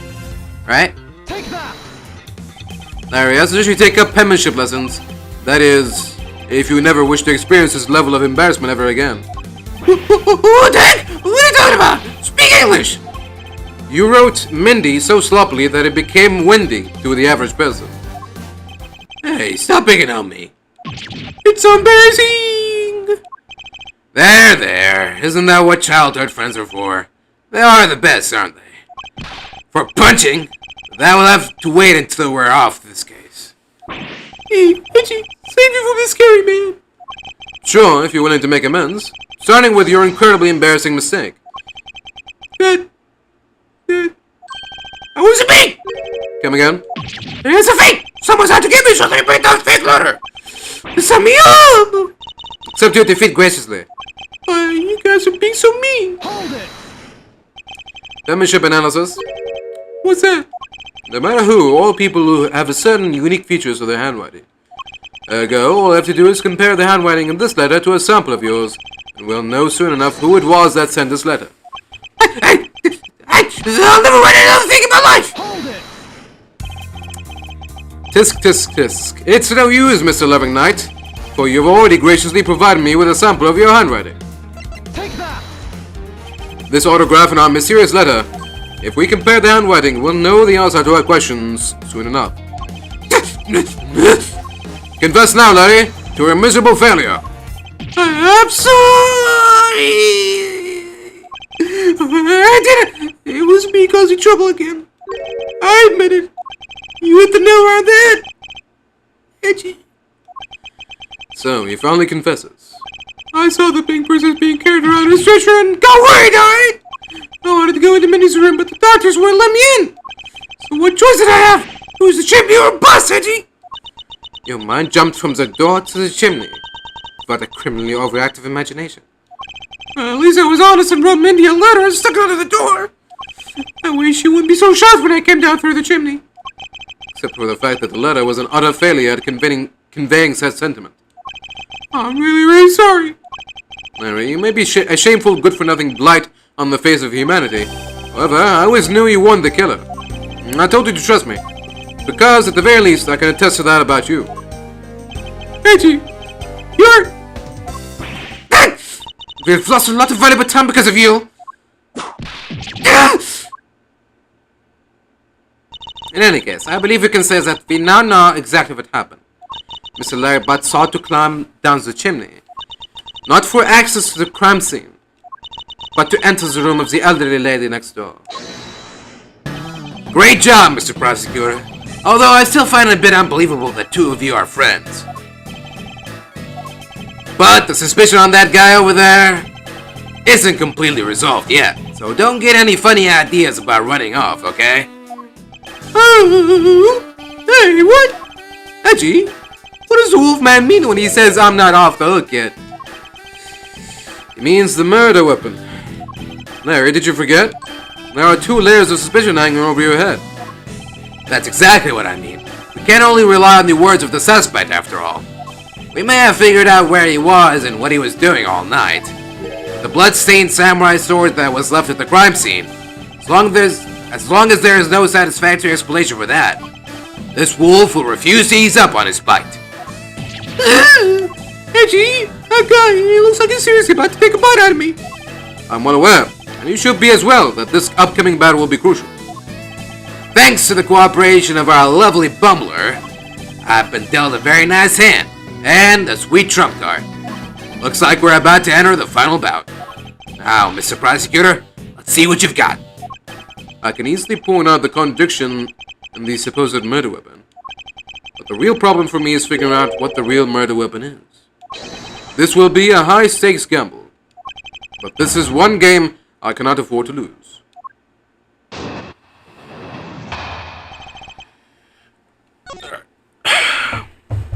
Just take a quick break.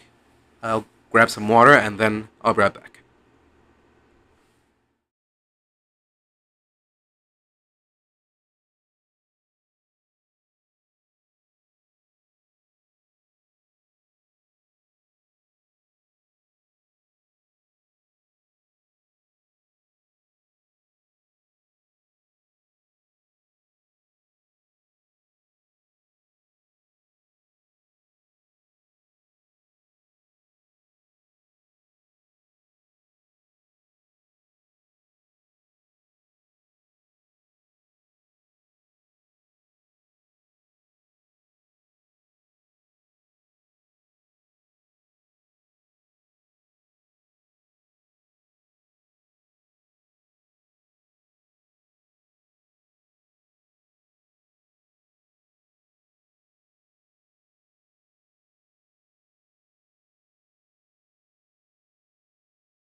Alright, welcome back. Let's continue. I was the one who found the body of the victim, the masked two. Beside him was a samurai sword, glittering red, and offering up the scent of blood. It was supposed to be in the Steel Samurai's dressing room, but I found it here instead. Plus, I found the murder weapon's owner, the suspect Larry Butts, in here too. Isn't it a bit far-fetched to accuse someone simply on the basis of ownership? But there's the one who wanted to sneak onto the crime scene. I think that's plenty to go on, don't you? Hold it! If you're alluding to his reason for being by the chimney, we've already established that. Hold on there, Mr. Prosecutor. You two are long-time friends, right? Who's to say you didn't fabricate the evidence to give him an alibi? You're accusing me of fabricating evidence. You think I can believe anything you produce? Forging evidence is all you prosecutors do. This man has some serious issues with prosecutors. Come on, I can't think of something as complicated as that, right, Itchy? Larry, I can agree because I know you and your personality well. However, Agent Lag knows nothing about you. Or me, for that matter. I sense his hatred for my entire profession emanating from his entire being. Meaning that the only way I can prove Larry's innocence is to present irrefutable evidence. Seems to be the case, yeah. But, I don't know what we can provide right now. Let's see. I was the one who found the body of the victim, Damas 2. Hold it! So you were the first to discover the body this time. This time? What's that supposed to mean? You better watch what you say. I only said this time because earlier, Kay was the first to discover the body in Babel. And your secretary, Agent Sheena, was ready to accuse her of murder for that. Ha! So are you gonna use that excuse to call me suspicious now? Of course not. I was simply pointing out the usual pattern with discoverers of bodies. But in the Babylese case, there was proof that she was holding the weapon, right?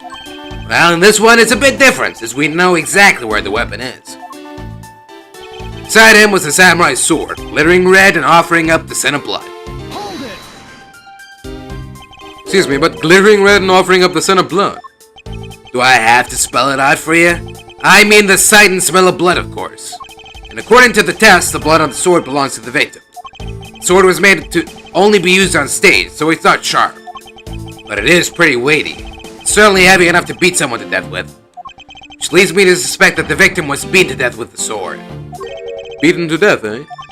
This last statement is too important to just let it slip by. Beside him was a samurai sword, covered in the victim's blood. Hold it! So the sword is covered in the victim's blood. Yeah, the lab results confirm that the blood on the sword matches the victim's. The sword is as dull as a vanilla envelope. It's just a stage prop after all. Steel Samurai is all about safety first, so you can't use it like a real sword. The Steel Samurai has spoken. The Pink Princess also appears to have something she'd like to petition to you personally. What the Pink Princess would like to say can wait for the day after eternity. Anyway, my point is that even though the sword is too dull to slice with, it's certainly heavy enough to bludgeon someone to death with. Therefore... What do we know about the sword exactly? It's thought to be what killed Damas 2. Huh. Okay. I suspect he beat the victim to death with that thing. Hold it! About the samurai sword, have you received a report from forensics yet? They confirmed that the blood on the sword belongs to the victim. Alright, but have they confirmed that the outline of his wound is consistent with the weapon? Tell me something. You see the dead body right there in front of you? So, they were conducting the autopsy right now. Shouldn't that body not be here? Well? I suppose so. I guess they must still be investigating this room. Meaning that it's possible he doesn't know about that piece of evidence's true nature. Anything else you'd like to chit-chat about? No? Good. Let's continue. It was supposed to be in the Steel Samurai's dressing room, but I found it here instead. Hold it! Larry has already testified that he forgot the samurai sword here. Yeah, I was shaking hands with the ambassador in here and I left it behind by accident. So what? You lied earlier, so who's to say that this excuse isn't just another lie? But I forget stuff all the time, right, Izzy? Tell him. Why don't you tell him yourself? You see, what did I tell you earlier? No one would buy such a pathetically weak excuse. Yes, well, I know that it's not possible to prove such an excuse as truth. And yet you offer it up as fact. You're a worse person than I originally thought. You are free to think what you'd like, however. I know that Larry is not the killer. Agent Lang, please continue with your argument. I'll expose the flaw in it soon enough. Plus I found the murder weapon's owner, the suspect, Larry Butts, in here too. Hold it! Just because he is the owner of the weapon, therefore he must be the killer, is it? No, climbing all the way up to the chimney is plenty suspicious in my book as well. Objection! Regarding that, I have already drawn the truth out, and the truth is one thing I don't bend. Not so fast! Doesn't matter if it's you or whoever, you prosecutors are all the same. As for me, prosecutors are the one thing I don't trust in. An agent who doesn't trust prosecutors. What are you playing at? Sorry, sis. There are only two things I trust. My subordinates and evidence at the crime scene. Agent Lang hates prosecutors. As long as he trusts evidence that has been left at a crime scene, then there is something I can show him that he can believe in. It's simply not possible that the samurai sword is the real murder weapon. So I should focus on proving that point to Agent Lang first.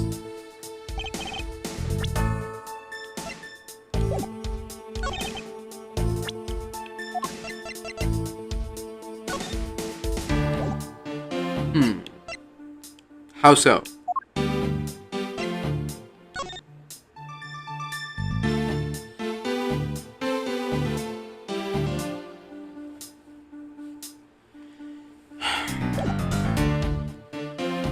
If the sword wasn't the murder weapon, then what was it? What could it have been?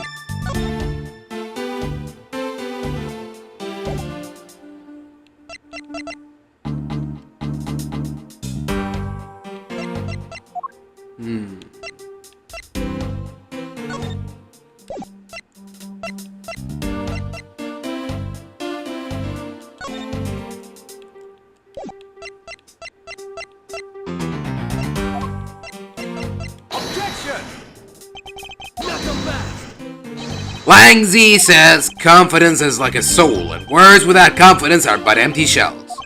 You shouldn't waste your breath on words you have no confidence in, Mr. Prosecutor. Although it's just as bad to say something in full confidence and be wrong. I don't need to be overflowing with self-confidence. I just need to think rationally. After all, I only need to be confident in the facts. What facts?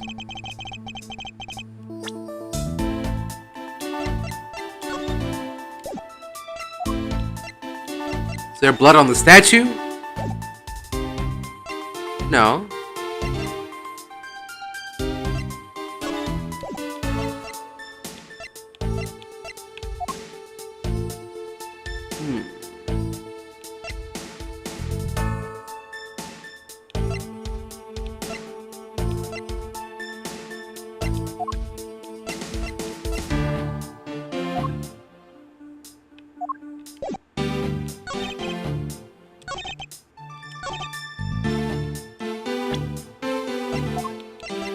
Objection!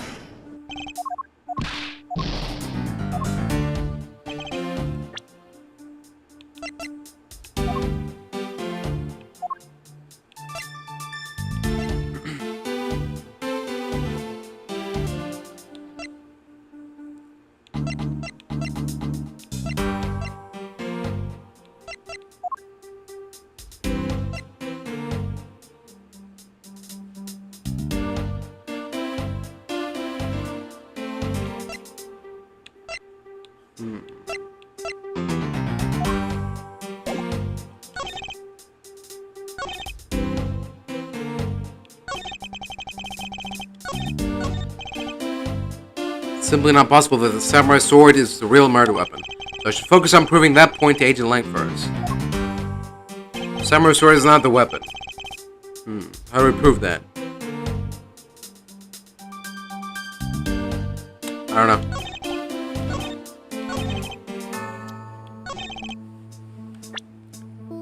I don't know how we could prove that.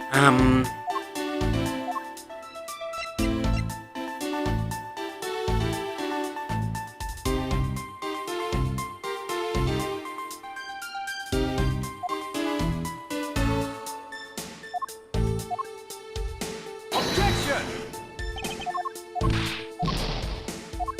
Okay, thought as much. Oh, guess we're gonna have to look up a guide for this. Let's see here. Ace Attorney Investigations.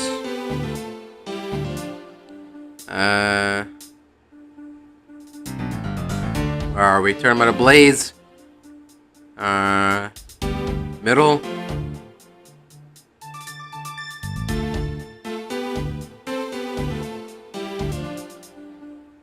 No. Where are we? Tournament of Blaze.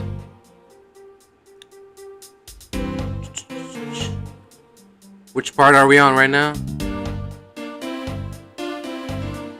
Beginning. So we did the beginning part.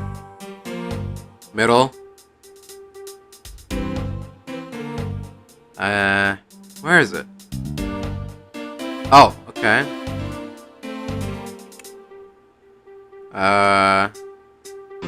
Oh, okay. Hold on, what? Okay. Okay. Present this. Samurai spear? I was gonna say that, but I mean, there's no blood on it. One, there's no blood on it, and two, Larry said that he was using it and he bent it. So, Objection! okay, whatever. I don't see how. Okay. Do you know what this is, Agent Lang? Ha! It's a long spear, right? We used to use those a lot in my country a long time ago. Piercing, mowing people down, spears are the weapon of heroes throughout history. It's the next most effective weapon after the whip. I think the whip is in a slightly different category. So what's your point? Are you gonna tell me that the spear is a real weapon? No, I simply want you to take a look at this section here.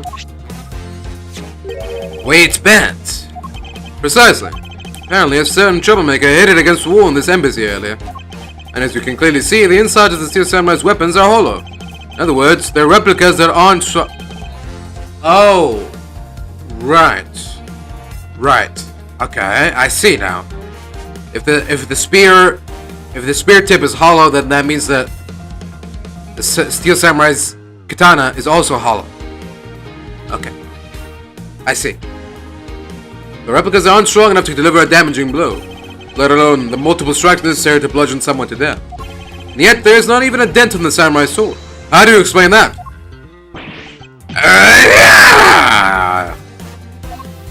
Oh yeah, the sword and the spear are made of the same stuff, so they bend easily. But I wish they'd make them out of better stuff, because the spear got bent. I wasn't able to do my special early summer rain jab move. Man, I got such an earful from the director of the play for not doing it in the show. Steel Samurai's special move was changed not because of him. Huge! That's more than enough of your whiny whimpering. Now, back to the topic of the spear. Yes, let's return to the real topic of discussion. This is where the real gamble begins. I don't have a real strategy per se, so all I can do for now is let the chips fall where they may. Using guesswork and taking risks in place of real logic is highly the Von Karma way. It's neither smart nor very clever. Miss Von Karma, as you know, unlike your father, I am not a genius prosecutor. Plus, I doubt his record of a 40-year win streak will ever be broken. But perhaps it is for the best if it remains unbroken. For no one should have conceived of the notion to convict all defendants in the first place. Objection!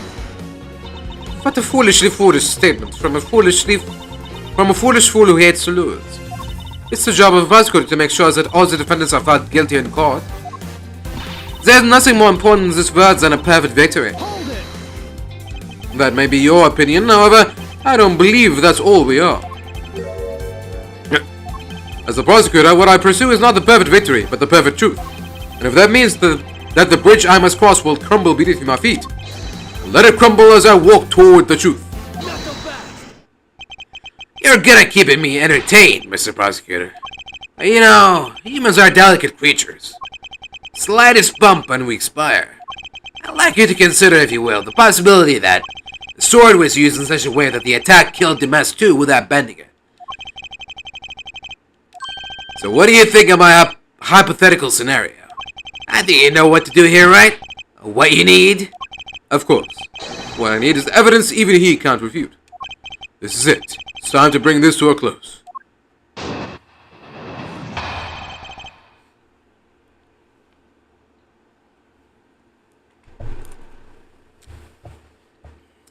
Alright. Let's do this. It's possible to use the samurai sword to kill someone. And under these circumstances, it's the only logical conclusion. We searched the embassy top to bottom, but the victim's blood is only on that weapon. So isn't it only natural that suspicion would fall onto the owner of said weapon? Okay. Still didn't explain how it's possible to kill someone with that fake weapon. How long do you intend to cling on to that preposterous theory? As long as I want, because we examine every corner within the walls of this embassy. There's no stone we've left unturned. And we have managed to come up with only one logical conclusion. That the only place inside this embassy with the victim's blood on it is the sword. Hold it! You left no stone unturned. Is that a fact? Not so fast! If you've got something to say, then say it in the only way I respect, Mr. Prosecutor. Yes, of course. In that case, Allow me to make it all crystal clear for you.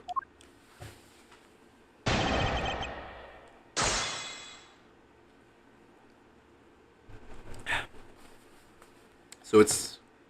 what? It's the dagger? The dagger got switched around? Or you know, got carried over? Stabbed Damask 2 first, and then someone snuck it into Babel and killed Kochin? Maybe. It's possible to use the samurai sword to kill someone. Hold it! May I inquire as to how you are able to make such a claim, Agent Lang? Lang Z says, capable of miracles beyond comprehension, and mysterious creature is man. Rather than man, as Agent Lang's quotes are getting increasingly incomprehensible. The human body is a mysterious thing. Even with a toy-like sword, it's easy to kill a man if you just hit the right spot. Which is why I think it's possible to kill with this thing without leaving it dead. Hold it! We can only be sure one way or the other by seeing if the wound matches the sword. Ha! I know that.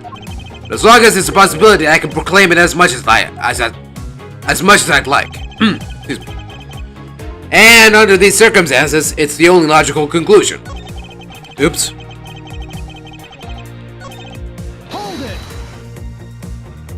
But you must know that your conclusion is wrong. Given the circumstance I'm in, the only people I can trust are my subordinates. Because they're a much more trustworthy bunch than you prosecutors will ever be. Hold it! And you call yourself a professional. Not so fast! Still don't see it, do you, Mr. Prosecutor? You have to earn my trust. And the only way to do that is to show me proof of another possible murder weapon. Another possible weapon. In this room, there's only one thing left. This is going to be a gamble, but I can't withdraw from the game now. You're not gonna get me to trust you by the power of your glare alone, you know? Plus, I have other reasons as to why I think the samurai sword is a murder weapon. We searched the embassy top to bottom, but the victim's blood is only on that weapon. Hold it! The only place where you could find blood was on the samurai sword. That's right, even with luminol.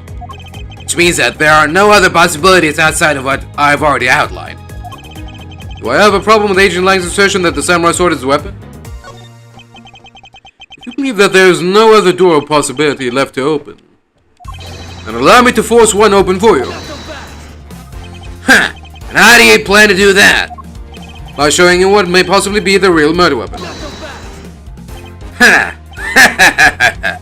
Real murder weapon? I hate to repeat myself, but my men have already searched every last inch of this embassy. They've concluded that nothing else could have been used as a weapon. Knowing these facts, do you still want to press forward with your little hypothesis? Of course, because it's not possible that your men inspected everything in their investigation. Not so fast! What are you talking about? I don't appreciate mind games, and I don't appreciate it when people like you slander my men. Hold it! I'm not slandering them, I assure you. I'm merely pointing out that their investigative dragnet has a few holes in it. Namely, that there is something you men couldn't even lay a finger on. That item is the real murder weapon. Alright then, I'll play along for now. This real weapon that killed Damask 2? What exactly is it? A real murder weapon which not a single person has yet to touch.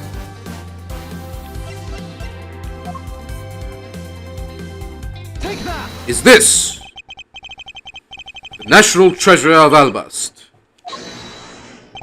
You mean the Primidu statue? Yes, and as you know, only the ambassador and his secretariat may touch it. Which, I believe, means that neither you nor your men were able to examine it, correct? Not so fast! Ha! You know very well that if we did that, there would be an international incident. Between the Kingdom of Albast and the Republic of Babel. Two countries' precarious relationship teeters in the balance. Over a stupid fight related to a sovereignty statue. But I'll be damned if I let something go unexamined. Hold it! Agent Lang, if you could take a look at this. The direction the statue is facing just before and after the crime are different. There's only one conclusion I can draw from that. Go look for Ambassador Alba and get him to give us the okay to examine the statue. Shifu, you can't listen to this infidel's words. He is most definitely trying to trick you. Shifu, please, let us be rational about this. Lang Z says, just go already. Yes, sir.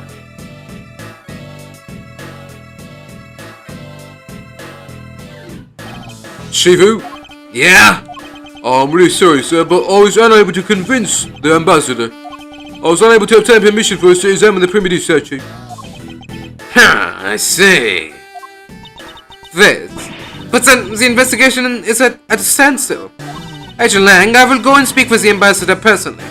Save your breath. He may act all weak and frail, but that old man's one tough cookie. And I guess you've got to be tough when you're representing a whole country, you know? Agent Lang? What do you want? Let's just hurry up and examine the statue already. But Shifu, what about causing an international incident? Quiet! I'll take the fall if I have to later. Hold it! Agent Lang, the hypothesis is mine. So if someone is to take responsibility, let it be me. Responsibility? We're gonna talk in such heavy terms. Maybe I should let you. It'll be a real problem for my men if something were to happen to me. Alright then. Less talk and more investigating. If we want to know the truth, can't stop here. Action must be taken. Agent Lang, I'd like to run a luminol chemiluminescence test on the statue. A luminol test? Ah, good thinking. The statue is a murder weapon. Some of the victims' blood should be on it. Okay! Let's get the forensic team in here! Ha! Looks like you hit the jackpot, Mr. Prosecutor. I guess this means that this is the real weapon that killed Dimas too. Indeed. But I wouldn't celebrate yet if I were you. This doesn't let your friend off the hook. It doesn't prove that he didn't kill Dimas too, so the charge remains. We are hardly done examining the statue, Agent Lang. Knowing that it is the real weapon, I believe further examination is required. Ha! You think so? Okay then, knock yourself out.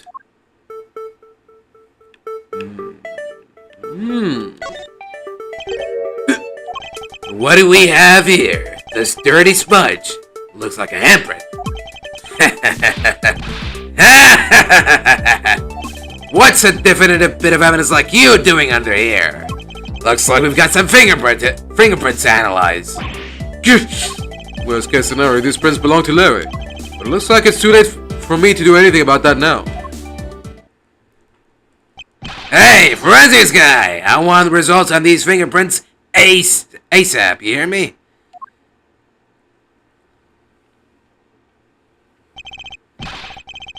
Agent Lang, I have the analysis results, sir. Good, and? Sir, about the prints we lifted from the bottom of the statue. Well, you know the victim of the murder in the Balinese embassy? Prints belong to him, to Mr. Manikochi, sir. But that's... What's going on around here? No, that's impossible. Each primitive statue can only be handled by someone of that country. By the very fact that Mr. Cochin's fingerprints are on this one, leads me to only one conclusion. This statue is actually Babel's primitive statue. Impossible. It can't be.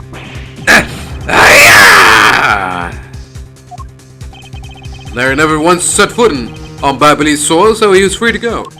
However, this new piece of information only served to confuse us even further. The ringleader of a smuggling operation was killed with an Alabastian knife in Babel. And Dimas too was killed on an Alabastian stole with Babel's natural treasure. And the mystery of the great thief Yatagarasu who visited both countries. Pieces were there, but I had yet to see the big picture they were to form. To be continued.